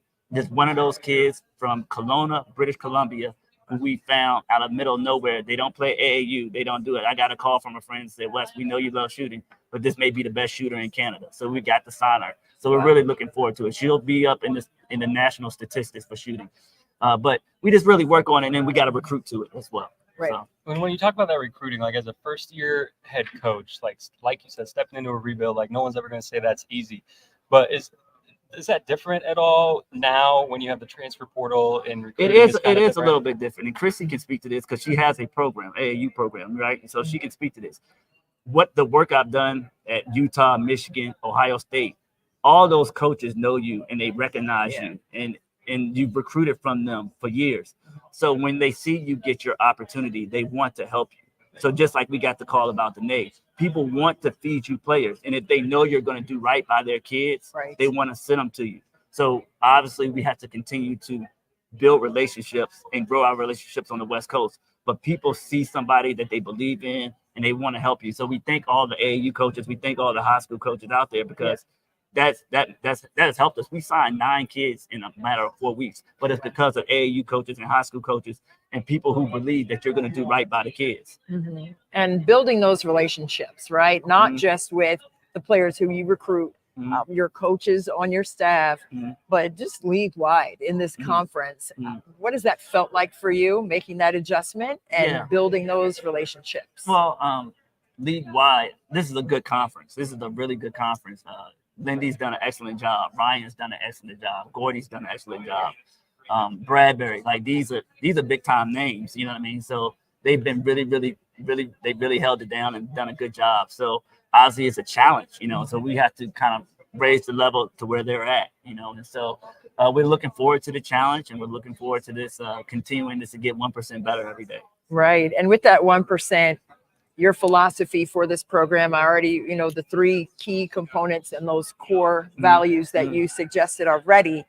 But when you see that in your kids and them giving it to each other, who stands out for you so far as a leader in that regard? Well, the 2 young women I brought here today, James and Heaton, Cheyenne Stubbs, they have embraced it and they have been leaders. We have another kid who won't play this year, but she hurt her shoulder, Ivory Finley, who has really embraced it. And she'll be back next year for her senior year. She has embraced it. So those 3, and Mia Tarver as well, a transfer we brought in from Salt Lake Community College. They kind of have experience, that junior college experience, their D1 experience being transfers, and they've embraced it, and they've tried to help the freshmen along, saying, yes, this is a higher level, that we have to come up to here. But for everybody knows my level is a little bit higher, so we have to go here. You know what I mean? So, yeah. I love that. Well, are there some things that you've learned in your time as an assistant coach that maybe you're glad heading into being a head coach? Yes. The number one thing, and Christy, I'll relate back just because it's my past. I wouldn't be here without it. Yeah. The patience of Kevin McGuff. Yes. I don't think anybody understands how, first of all, I want to give him his flowers. He's one of the best coaches in the country. And I think he does. You see all these top 10 coaches, he never gets any praise or any credit. No. One of the best coaches in the country. Agreed. A mastermind tactician. Absolutely. Which is why I've learned everything I've learned. Shy can relate to it. It's a language that we speak and the kids are blown away, but I've learned all of that from Kevin. So just the patience from him. I would say Kim Barnes and Rico, the intensity and grit that you have to win at this level. So if I mix Kevin's patience with Kim's intensity and grit, it's you can kind of imagine what this is going to look like. Right. So, I love that's that. kind of my what has has made me who I am. Yeah, it's Gemini season. I'm a Gemini, so it's kind of like Gemini. Oh, we didn't know. Okay, look, okay. But with Kevin McGuff, I know that he is a savant when it comes to X's and O's. I know he shared some websites with me, international, a lot of different things that I love, by the way. Hey, Kevin, thank you. But with that, and I know you have to go with what is presented to you in terms of personnel. Absolutely. And you want to play a certain way. Right. But how do you have that push-pull? Yeah, I think it's a line. So some stuff we can do, but we don't have Cody McMahon. So stuff what I'm we saying. can't do. That's right? what I- like- right. So, Right. but we have Cheyenne Stubbs. Absolutely. And Cheyenne Stubbs is a pro talent. And so I'm going to continue to emphasize that. We need to get her on the Becky Hammond watch list. She has the ability Right. to do some things Mhm. that makes her unique and that will make us unique. We have a very good shooter in Danae Skelton Mhm. who has the ability to go 6 for 11, 7 from 12 from the field from 3. So there's some things that we can run that would match their skill Right. set. And so Right. that's what we have to do. We try to have to constantly match skill set with what we do. And so that's what we'll do. And then we're creative. We put in new stuff, we take out old stuff, and we're constantly evolving. Right. And just we're gonna flip it to some WNBA stuff a little bit. I Absolutely. know you know Coach Naz Hillman. Yes, little bit, Nas, and Celeste, JC, Celeste, they're all all of them. overseas in Right. Australia. Leah Okay. Brown's in Puerto Rico right Yes. now. Tyre Parks is in Mexico right now. Wow. So the list goes on and on. We got Right. a lot of people playing overseas. Nicole Munger is in Yes. Australia. I just saw So her. yeah, in so DC. yeah, we're just gonna keep, and I keep in contact with all my girls. So Yeah. it's exciting, and this is what I'm saying. I think Cheyenne can play at that level. Right. We're gonna get her there, and so we have to continue to develop her, make her more efficient, and she'll get there. Yep. How beautiful is it to see the game growing in the exponential manner that it has? It's amazing. It's amazing. Like to have you guys here today, to have this type of coverage, it's amazing. And we want to continue to grow it. Like we want to get this thing where there's maybe just a women's basketball network. You know what I mean? Like we're doing a great job online, but just to get that the online network, but as well as a hard TV station. Like, Right. you know, as much as we do everything online, people still watch TV. Right. And so that's why CBS and all those other networks get all those rights, right? Because people still watch. And so I think that's the next growth is to continue to get our games on national network television and all of that. But the growth of the game is amazing. We're glad that I can have a smart part in contributing to it, Yes. and thankful. Yes. Well, there is a national televised women's basketball game tonight in the WNBA. Yes. How So about to that? New York, who you got? All right. So Wait, I think pause a little bit. all year, I think Liberty is strong, but Right. I'm gonna say something controversial. Uh-oh. All right. Asia Wilson is phenomenal, Yes. but what Cheryl Reeves and the Minnesota Lynx have done, Nafisa Collier, she could have very easily been the MVP, and she won defensive MVP. Mhm. Asia deserves MVP. Don't get me wrong. Yeah. Nafisa deserves MVP, but the way Nafisa, McBride, Smith, Cheryl Reeves is. Yeah. We need to give her props. Yeah. Amazing. Yeah. So it's tough. So the thing that game one, they got the shots made and they got up, and then that crowd game two came back for them in the How size. about that? I think it goes 5. I want the Lynx, but I think the Liberty are going. All right. I like it. All But right. I think it A goes little to full. edgy. Yeah. I like think it. it I goes- like the it's edginess a of great that. series. It's a great series. It Absolute is. great It series. is. Super, super fun, Wes. Thank you so much. Thank you guys for for your having me. time. Look forward to. Appreciate Hey, it. subscribe to Her Hoop Stats. Get all your stats. Let's go. All What he said.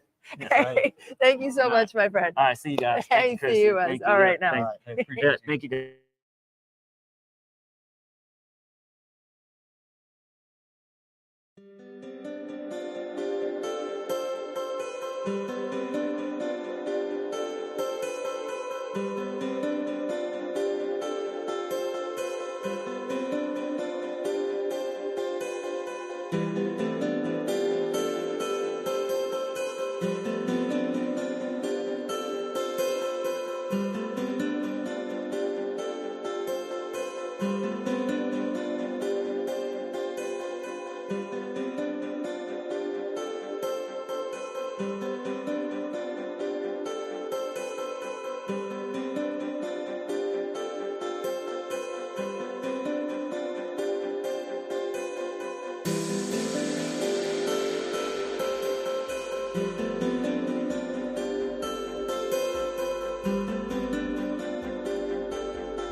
We are live. We're going to scoot you in a little.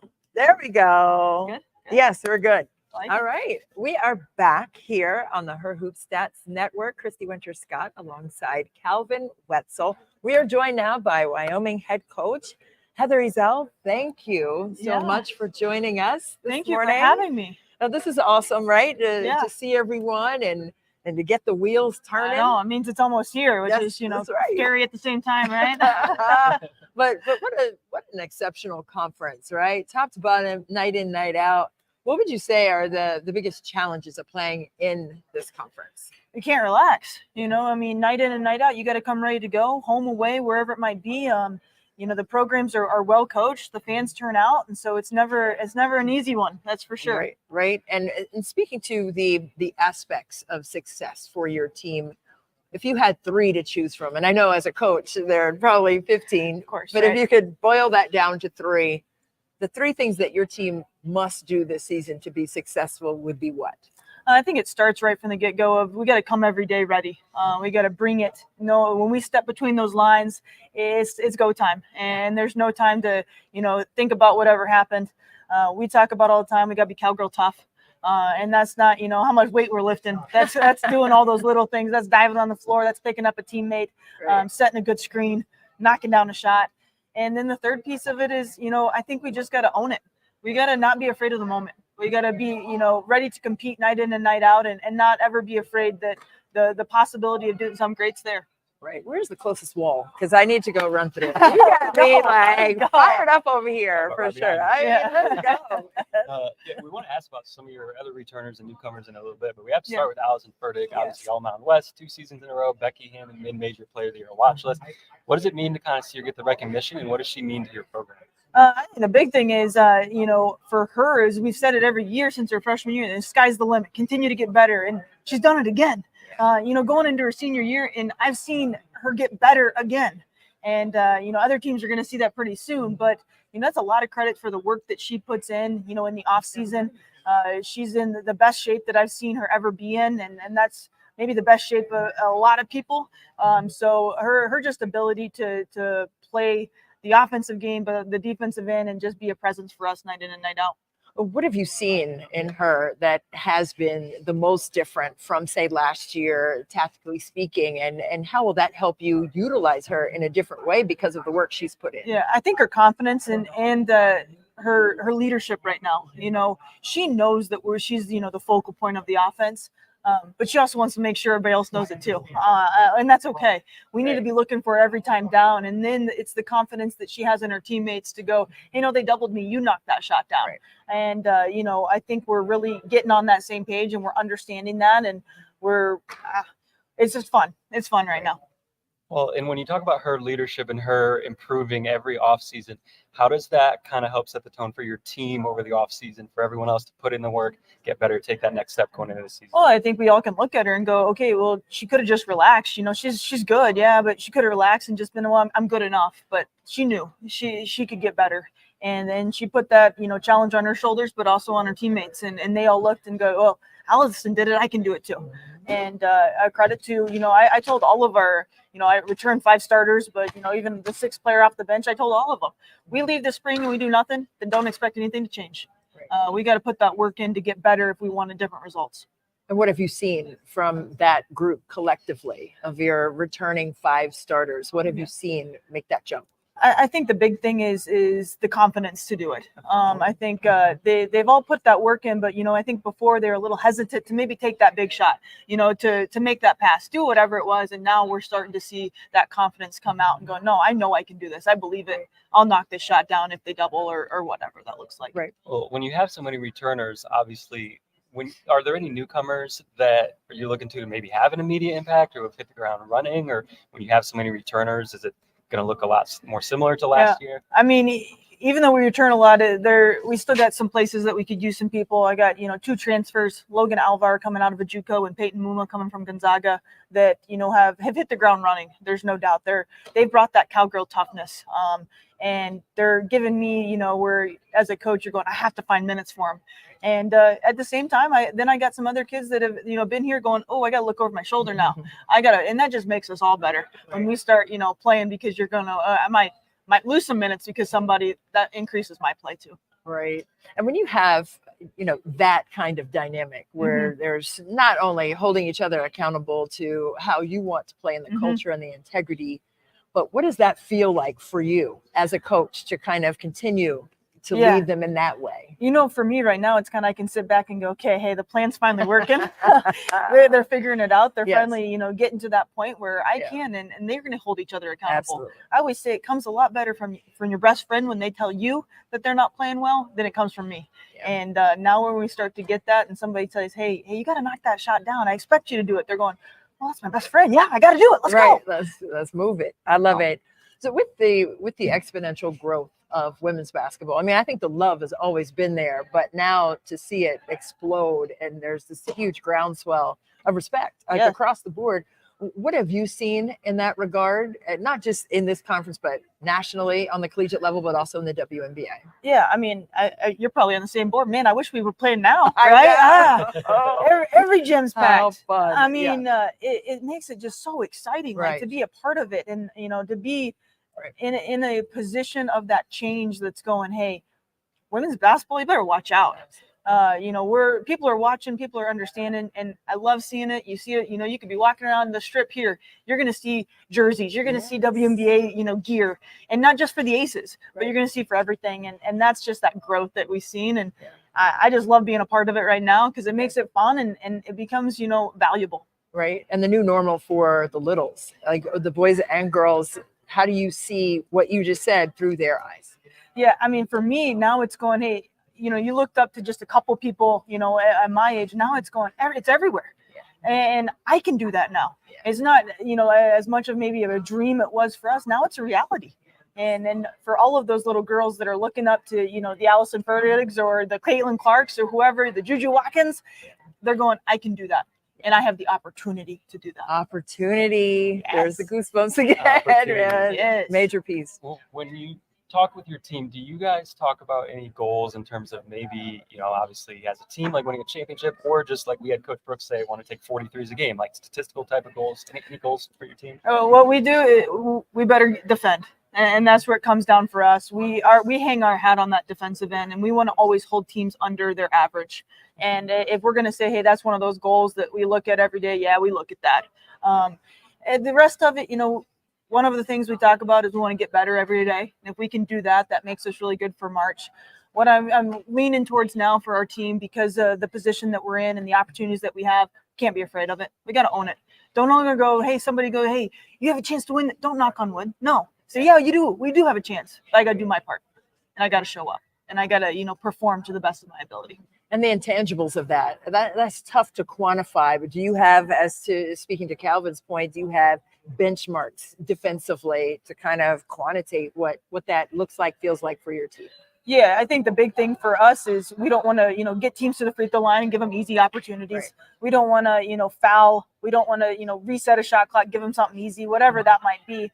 But it's a team defense, and nobody's going to be on an island. We're all going to be there. So just because somebody got beat, it's probably not completely their fault. It's probably somebody else's fault too for not making the rotation. Right. And I think that's part where we really own that, and we understand where we're never going, hey, you got to make that stop. No, I got to be there for you next time. Gotcha. How has that identity, as a defensive-minded coach, sort of evolved and shaped throughout your coaching career? And what maybe have you learned that has shaped you into the coach you are today? Yeah, I mean, I got to give a lot of credit to the successors that came before me, and Joe Legursky and Gerald Mattinson, being on staff with those guys. And that was something they absolutely hung my hat on. And I learned under them to go, hey, we have the opportunity to really own that defensive end. And I've just continued to build it. And now I've probably tried to, move a little bit more offensively at times. So I'm going, we got to score too. But it's one of those, that was built into this culture way before I got here. And I'm just trying to, keep it going and not let anybody of those guys down. Right. And defense wins championships. Right. The WNBA is in the finals right now. Yeah. And Calvin, I'll leave it to you. This is his favorite question of the day. We've been leaving everyone with this question. Yeah. Minnesota, New York, WNBA finals. Who you got? I got the Liberty. Okay. Sorry, BC over at the Lynx. I'm an alumni there, but I got the Liberty. I just think they've got a little bit more offensive power, just to be able to to pull out. But man, I'm just hoping for 5-game series. Let's go to Yeah. game 5. Why Oh, not? we all are. Same. Yeah. Let's go game Yeah. 5. Let's go for you too. Because man, listen, I don't need any more coffee for the day because you just got me at this Let's level go. right now where I just want to go hoop somewhere. But no, we appreciate your Yeah. time. Thank you guys for having me. I Yeah, appreciate it. thank you. Thank Thanks. you. We'll be back in a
We're live again. Are you all good? And maybe slide you in a little bit more so you get in the frame, like move your chair a little bit over to us. We love live. Okay, we're in there. All right. We're in there. Yeah, we're in. D-Max says we're good. All right, here we go. We're back with Her Hoop Stats Network coverage of the Mountain West Conference Media Days. I'm Christy Winter-Scott, joined as always right here with my guy Calvin Wetzel. We are joined on this side by Boise State head coach Gordy Presnell. And when you are seeing everyone in the building today, what feelings go through your mind as you know you're on the precipice of beginning yet another year? You're still friends with all the coaches. Yeah. And it's fun to see them and who they bring and that sort of thing. And before Christmas, you root for all of them. Yeah. And then after Christmas, you don't root for any of them. Like that part. Right. So it's kind of fun to kind of mingle with them a little bit. And this is a great experience for our players and kind of a lifetime memory kind of thing for them. Right. Well, and when you look to build off what your team did last year, obviously making the postseason, WNIT, how do you sort of maintain and take that next step for your team this year?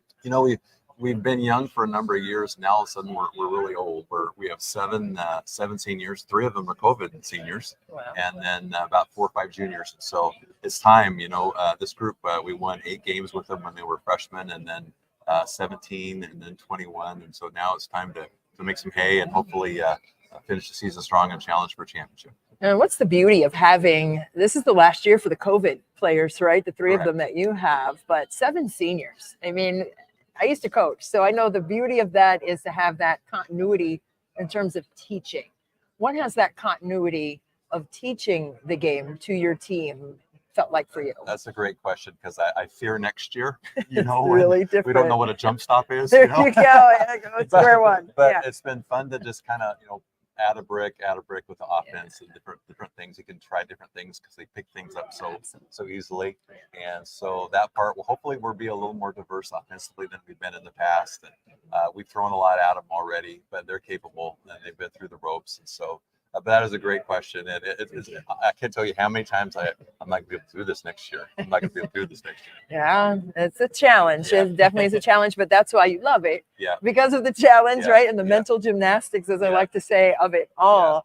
But when it comes to those mental gymnastics and the preparations and the things that you can continue to stack in terms of the understanding of things, 1% better is not just physical, Right. but it's also on the mental side of things. But what have you enjoyed most about this team so far, this early part of the season? We know each other quite well, and they're very high character kids. They're high academic kids. The last 3 years, we've been, I think, 7, 10, and 22 in the country academically. They're about 3.71 GPA. And so, we kind of hit it out of the park on a number of areas, but we haven't hit it out of the park actually on the court. 21 And so, wins is good. yeah, it is Okay. good. So, we want to have a great year, and obviously at Boise State right now, we're in the golden era kind of. Our football team's killing it. Our men's Yes. basketball team's good. Our soccer team's good. Our volleyball team's. So we got to get in the mix, and so there's a little pressure there, but also it's really fun, and I just love the players, and I want the best for them, and I want them to look back at their experience. I think the goal of coaching is to make it fraternal, and I want them to be 20 years from now thinking, man, I was a Bronco, So that's the goal, basically, of any coach, I think. I love that. Absolutely true. Well, when you compare this year's team to the last year's team or the team before that, what are some ways, are there, in terms of when you look at style or strengths and weaknesses, are there any ways that this team is going to look different? Or when you talk about kind of adding those layers of bricks, any bricks that you're adding this year? Sure. We'll have great length. We'll have really good athleticism. We lack a little quickness. The teams that we had that won all those championships a few years back probably had a little bit better quickness and a little edge to it. We need a little more edge. And so in anything with team, I think, there's injury and role acceptance. And so we're going to have to stay injury free. And then everyone's going to have to accept their role. 7 seniors, that's a lot of roles to accept. Yeah. Yeah, especially when you're 4 juniors and one's doing the scoring. There And so, you go. role acceptance is a critical part of culture, and that's probably the next 2 or 3 weeks is the main focus. You can only have 5 starters, right? And that Well, you say that too, because they all love you, before Christmas, and then about January, not as many love you, and then you got it down to about 7 or 8, and then not half of them don't love you anymore. That rotation gets tight in some extra small spanks, but I digress. But when you look at what this program has been able to do, 3 WNIT appearances, including last year, what was that experience like, especially with returning so much experience to the court this year to get over that proverbial hump, as you were referring to?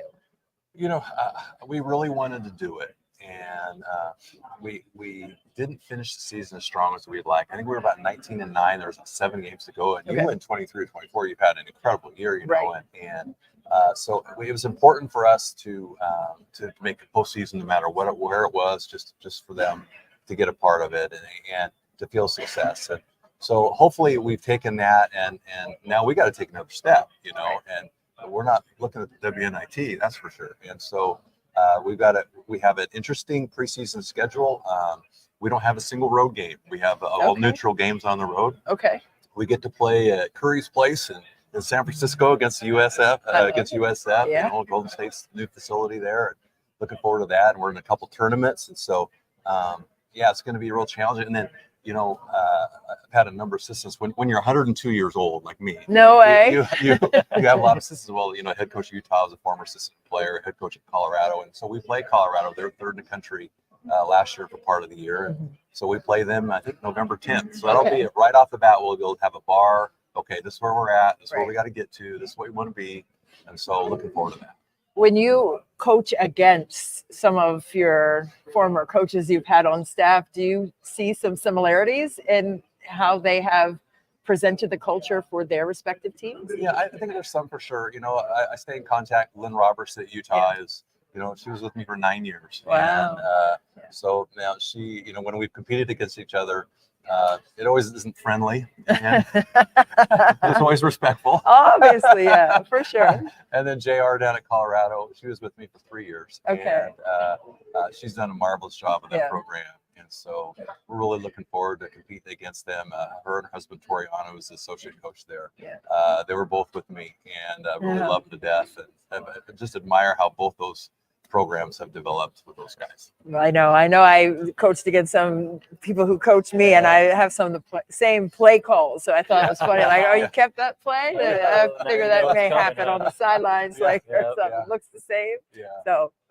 Well, when it comes to your team and your roster and your returners this year, is there anyone who you look at over the offseason has really just been putting in the work, ready to take a big step forward this year? We've had a couple. Mary Kay Naro, actually, her grandfather is Rick Adelman, the former great coach in the NBA. Look at that. But she's got a chance to do something no one's done because she's a COVID kid. But she's had over 100 assists 4 years in a row. Wow. So I don't know if anyone's had over 100 assists 5 years in a row. I was going to say, we need 5 years. I'm excited for her. And then we have an Australian, Danny Bays, that's just really developed. And just really looking forward to her. So some of these kids, we're going to set some records for most games played when you have 3 COVID kids, Right. And so Elodie and Mary Kay and Abby, really appreciate them coming back and investing in us, and we get a chance to invest in them more here. And with Natalie's ability to stretch the floor and knock in the 3, how not solely vitally important is she for the success of what you like to do, whether she has the ball or not, because you have to respect her. You're not going to help off strong side if she's in the corner. But how does she complement everything that you do on the offensive side? Sure. That's a good question. And obviously there's a domino when you have someone that is capable of range isn't an issue and has a quick release. And so the domino part is, well, now our post player, we're going to put her on the backside once in a while. And so we're going to be able to get the ball inside and maybe throw a skip if they do double. And she's done a lot for us. It's funny. They were asking her, what was coach said to you? All he ever says to me is, will you just run faster? So I guess I'm getting that a little too. Get to the corner. She's always guarded. We release her a little bit defensively because she stretches the floor that way too. And, absolutely. And so she's been fun to have. She was a Cal Star, which is a premier Nike program in the country. Right. So we're fortunate to have her. When it comes to your coaching career and kind of things that you've picked up along the way, what have you learned that has made you a better coach today? I think more than anything, that's a good question. I would say patience. I think and patience in every aspect. I think when I first started, it wasn't did they learn the skill or they learn the technique. It was how hard did I do it? And I don't think how hard is that great a deal. I think did they know how they're supposed to do it, why they're supposed to do it, and not how hard they're supposed to do it. Now we want them to play hard, for sure, and be physical. Yes, but when I was younger, everything was about, I made him do this and I made him do that. And that lacks humility, and it doesn't give them your best shot. Right. And speaking of best shot, right, outside of the schematic side of hoops, with recruiting, right, and how that's changed over the course of your coaching career, and how maybe to some it has moved from just the traditional relational aspect of recruiting to more transactional with the transfer portal and the NIL. How have you adapted to that and kind of recalibrated how you approach recruiting? So prior to Boise State, I was at Seattle Pacific, and we just had a great run. We were a Division II school, but we just sat down river, and all the people in transfer when they come back to Seattle. And so I thought, well, we'll just do that at Boise State, and it's not the same. We still get maybe more talented kids, but so we have tried to build with freshmen, and one of the things actually Lynn at Utah did, she had her staff look at all 1,200 people in the portal. Wow. 85% of them average 4 points or less. Wow. Okay. 15%.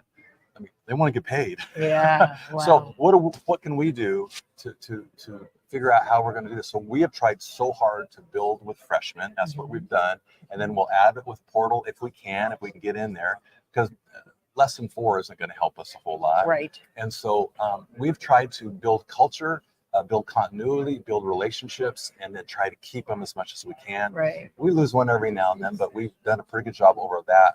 But that's how we build our team. And then if we could get a portal kid that can help us, oh my goodness. Yeah. But they got to be the icing to the cake. They Right. can't be the cake. The cake has to be our freshmen. Oh, I love that. The icing to the cake. Yeah. Oh, the Yeah. cake being the freshman. So, I don't know. That's just, I love that maybe analogy. if I was at a higher, I don't know, ACC or SEC, maybe you think differently. But in a mid-major that we've had pretty good success, Yes. I just think you got to build it from ground up. Yeah. That's me. There's beauty in that. Yeah. There Yeah, absolutely for sure. is. And when you talk about the freshmen, and specifically this year, transfers or freshmen, like newcomers, is there anyone who you think could have an immediate impact right away?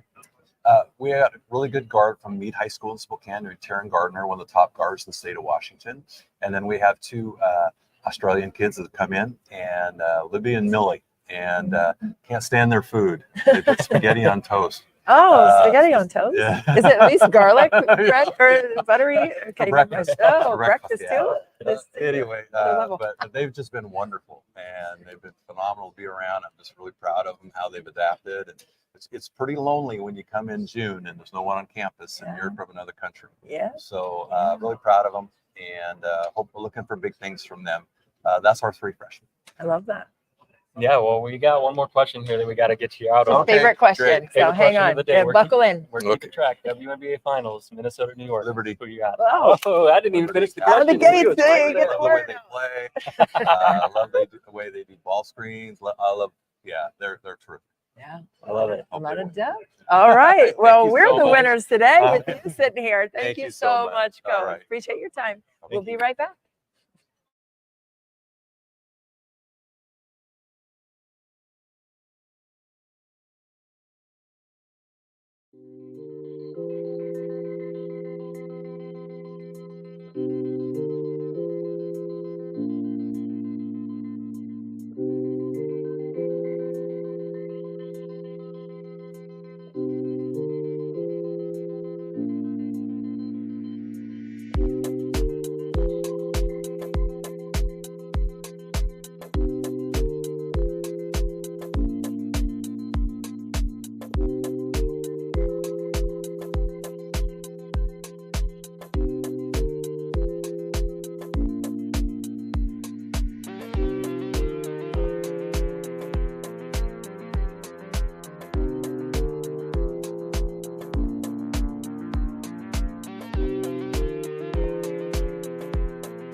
Wait, we got your thumbs up? Yeah. Okay. Hello, everybody. Hey, on the Her Hoop Stats Network. I'm Christy Winter-Scott, joined by Calvin Wetzel here at the Mountain West Media Day. We're joined now by Colorado State head coach, pardon me. I know, you know what, I had been doing so great since the very early one without the coffee, and I've had coffee and still fumbled that one. Pardon me on that. Blame it on my head, not my heart. Okay. Colorado State head coach, Ryan Williams. Ryan, welcome to our little humble abode over here with Her Hoop Thanks for having us. Thanks for being here at the Mountain West Media Days and absolutely helping grow our conference and grow the women's game. Yeah, no doubt. And speaking of the growth of the women's game, not just collegiately, but also in the WNBA, how do you assess what that has felt like from the inside?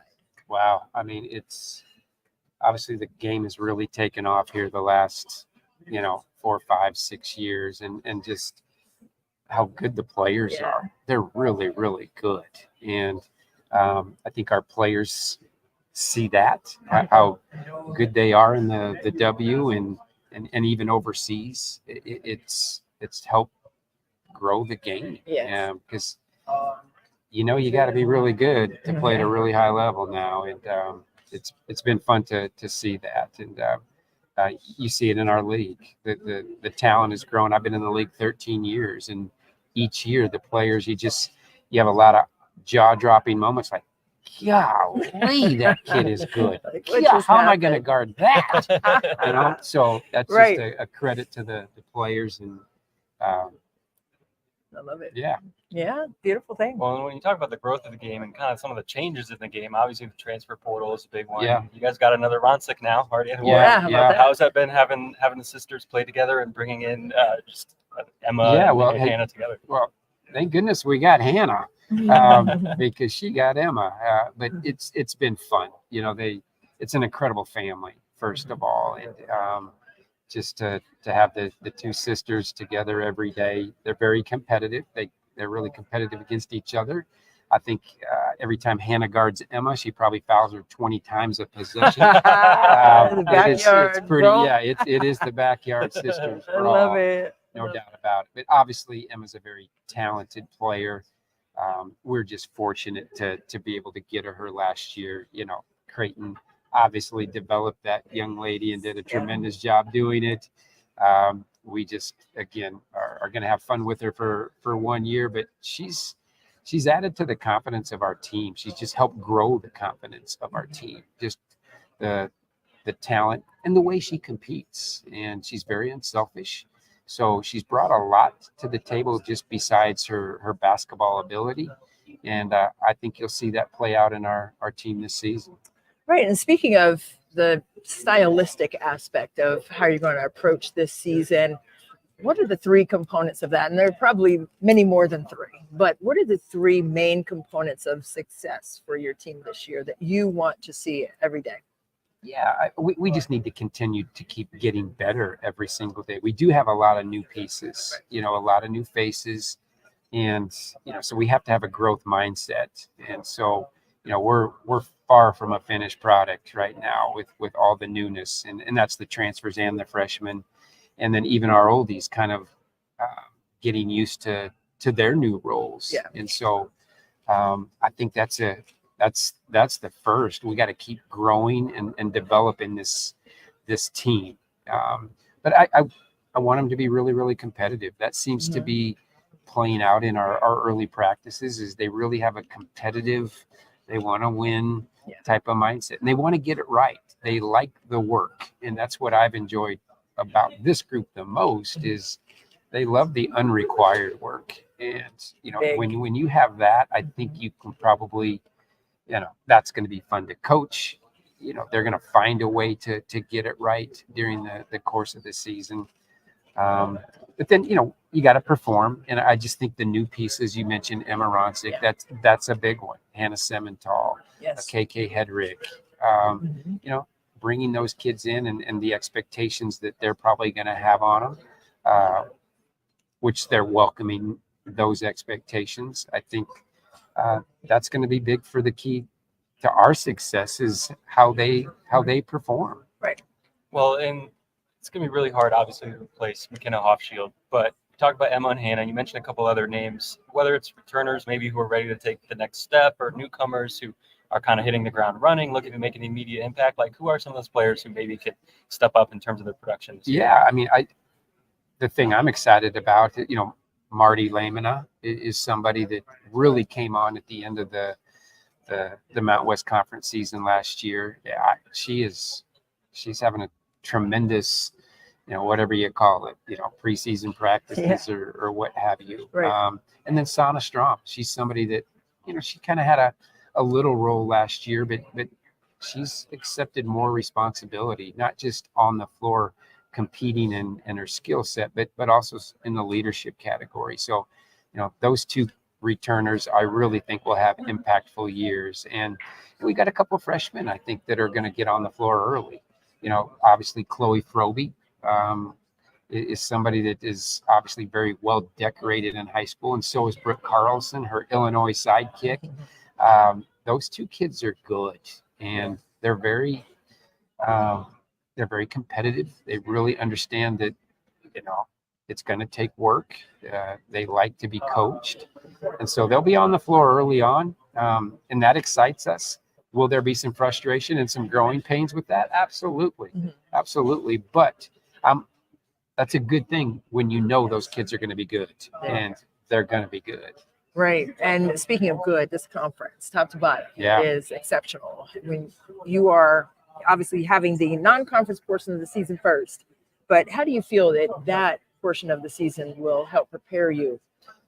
Yeah. And we have to prepare well because the league is so strong. The Mount West gets better and better every single year. There's really good players. There's really good coaches, and fun venues where you've got great fan support. So it's not easy to win in our league. And so we've gone about having a really competitive non-conference schedule.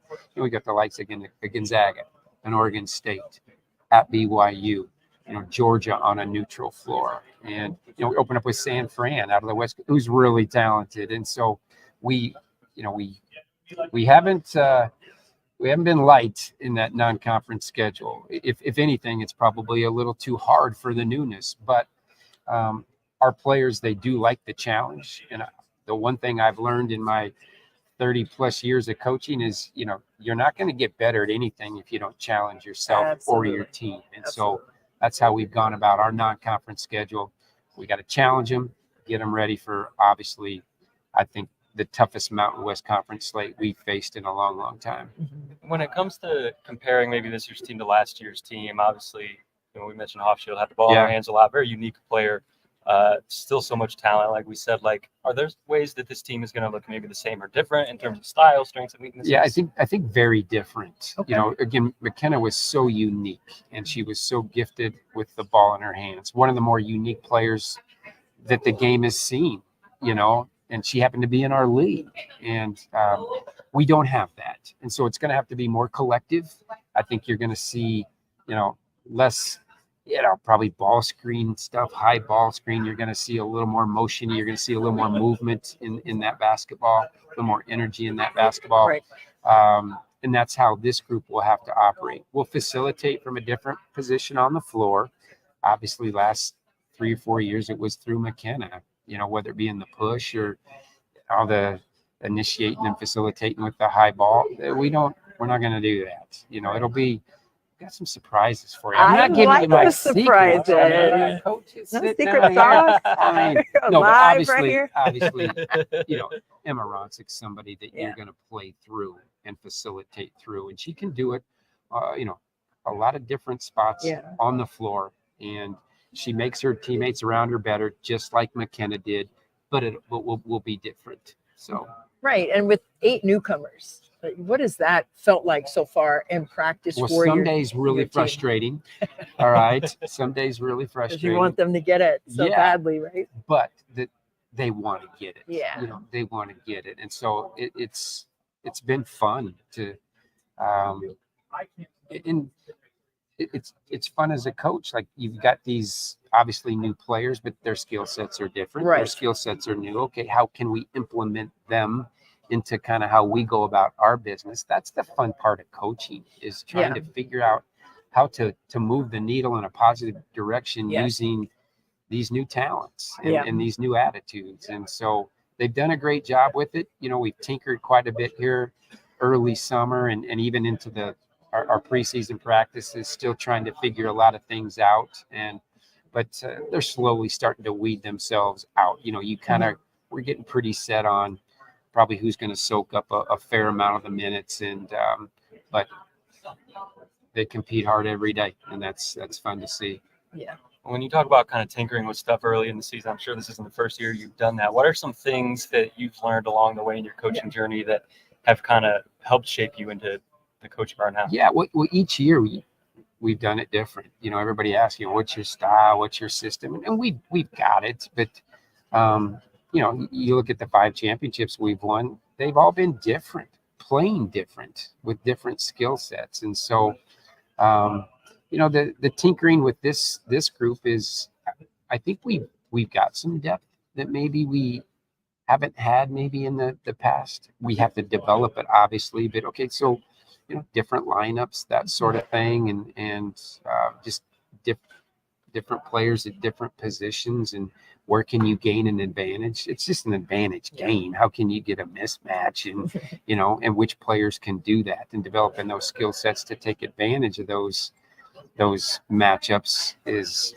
that's where it's fun for me. I probably over tinker. My players will tell you that. We tinker every day. We change something every day, and they're right. But we're gonna get to something that really fits this group, and they just don't know what it is yet. Either do I. Hey, that's the beauty of it too, right? Because sometimes the mismatch is in mentality, right? Absolutely. When you know where you can. Must have played. You must have been a player. I tell you. I don't know. Your stuff. I don't know about you yet. The jury's out there. I mean, back in the day. But it was a lot of that. It was a lot of the mentality, and I've seen you like have that intensity. Like they're getting it. They want to get it, and I think as a coach, that's all you want from your players, to have that hunger and that curiosity to be better in that moment for the team. But when you're looking at, you know, the success points that you discussed and the overall, you know, experience of this conference being great and sending a couple teams a year for the last several seasons to postseason play. When you look at the growth of women's basketball as a whole and the notion of having, you know, mental mismatches in terms of moving the needle for the entire game, what's your take on what that has felt like as a whole, not just on the collegiate level, but in the WNBA as well? Yeah. Well, just like I said earlier, I mean, just watching the WNBA finals right now, and just how skilled all of those players are, and how fun that must be to coach all of that, you know, to be honest, but to see how competitive they are. Yes. You know, we're going to a 7-game series here next year. Yes. I mean, it's here. Basketball is basketball, and they're just as talented as anybody in the world, male, female. It doesn't matter. Right. The skill sets are off the charts, but I think what you're seeing is the hunger. Yeah. And the excitement from the fans. Yeah. Right. I mean, everybody's getting on this train, the women's basketball train, and because it's fun. Yes. And the human interest stories that you get to now see, because you know it's out there. You know, it's on our phones, it's on ESPN, and like you guys do a great job of covering that, and it just makes it easy to get behind. And that's the neat thing, is I've been in the profession a long time, and this is, you would have never guessed this. Yeah. And in all honesty, the women's game is still not very old. Right. You know, I was born in 1969, and women's basketball really didn't start until the mid 70s, early 70s. Well, I mean, and I'm not that old. No, you are not. Right. So the game isn't that old, and to see it really thriving right now, and where it's gonna go, you guys, it's off the charts, and led by the great players we have in our league, the great players that we're watching tonight, Yes. right? In the WNBA finals, the Caitlin Clarks or whatever, the McKenna Hoff Shields. I'm really proud to be a part of the women's game and to be a part of it, and to be a very small part of it, obviously, but to be able to help it grow. Just like you guys, we've got a good job, don't we? Yeah, absolutely. Yeah. Oh, for I sure. love it. And talking about the growth of the women's game in the WNBA finals is a great segue to last question. We're going to get you out of here on, put you on the spot a little bit. We get the question. The second one in a row who went right there. Liberty. And I like the Lynx. I've always liked the Lynx. She was incredible. Yeah, I mean, that kid was just awesome. And I think they're really well coached. But I saw Breanna Stewart play in the Final Four in New Orleans. And that was the first time I sat 5 rows up. And I just could not believe how good that kid was. Yeah. And it might have been her freshman or sophomore year. I can't remember. But, so I've always been, and she's my oldest daughter's favorite player. So I'm Liberty all the way. Right. She's got you can see it. She's got the kill in her eye right now. Yes, she does. So, but I hope it does go 5. But Same. yeah. Should we put? We can't wager on this. No, but we can't mark it down. So we've been keeping track. Calvin has a stat tracker for that. Analytics. Who's picked the Lynx? Let's go. Give me the scopes. Anyway. 5-2 Liberty. I'm trying to remember who picked 5-2. 5-2 Liberty. Yeah, we didn't. Yeah. We have to go back. It's You documented. never picked the Lynx. I hope I'm playing them twice in the conference this year. Oh, hey. We are ready for a battle here at the Mountain West Media Days. Coach, Ryan, thank you so much for joining us. Your energy is palpable. I do have to say that. Yeah. So really super fun. Well, the game's fun. You guys do a great job of growing it. So appreciate you guys. Thank you. We'll be back.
Hey, welcome back to the Her Hoop Stats Network's coverage of the Mountain West Media Days. Christy Winter-Scott here alongside Calvin Wetzel, and we are joined by the last coach of the day for this conference anyway, because we have West Coast Conference coming up in just a little while. But right now we have Air Force head coach Stacie McIntyre here with us, and it's your first season as the head coach here at Air Force. And I know it's probably been just a couple of months, but what would you say your biggest adjustment has been to making this move here to Air Force? Just transitioning from being, the recruiting coordinator to being the head coach, and just the responsibility that comes with that. And I think one of the biggest initial challenges was putting the staff in place. Right. So I think there was just a tremendous amount of relief once, our staff was in place, and thankful they're working well together, working hard, and just understanding, what I can delegate and what I can't. Right. Right. Well, and as a first-year coach, when it comes to your team's identity and the way that you want your team to play and what you want them to be known for, to hang their hat on, what are your teams going to kind of look like on the court? Just playing hard, pressure defense, scoring points off our defense, competing every possession, making sure, every trip down the floor is, at an intense rate. Mm-hmm. And Madison Smith, what are the intangibles that she brings to the court, and what would you like to see from her this season? Senior leadership, just her ability to, not just be a vocal leader, but also lead by example, especially on the defensive end, having coming off of making the all defensive team, looking forward to her returning, in that capacity, right. And just really just being that leader on the ball. Yep. And when you step into kind of this new role, what are maybe some things that you've learned, in your coaching career that now as a head coach, you are glad that stepping into this head coach role and can apply? Just to be good to your staff. I think after having been an assistant for so many years, you kind of know what their day is like and know how hard they're working and the time commitment. So just being extremely sensitive to that. And Joe's ability to make plays, right? When you have someone who is a willing passer, it makes it a lot easier as a coach, right? Exactly. But what has been, I guess, the most important aspect of her impact on the team so far that you've seen in practice? Just that high basketball IQ, great court vision. We do hope that she'll take advantage of opportunities to shoot the ball more, but just so thankful that she puts her teammates in a better position to score. What has been the biggest challenge for you, do you think, stepping into this role and sort of establishing your culture with this group? Just anytime you have a transition in coaching, although I've, been at the Air Force Academy for 9 seasons, it's an adjustment for the team. Also to just for them to adjust to having a new staff. And, you also are, the voice that they hear the most. And I think, having, not been in that position before, just adjusting to always being the one to just kind of set the standard. Mm-hmm.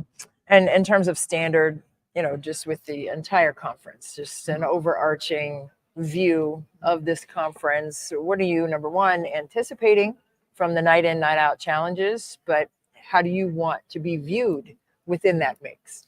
I always say there's never a night off in the Mountain West Conference. Some tough teams, UNLV, Boise State, Colorado State, hope to be viewed as that team that's going to come and compete, and play hard, and realizing what we have to do to be successful, and being consistent doing that on a regular basis.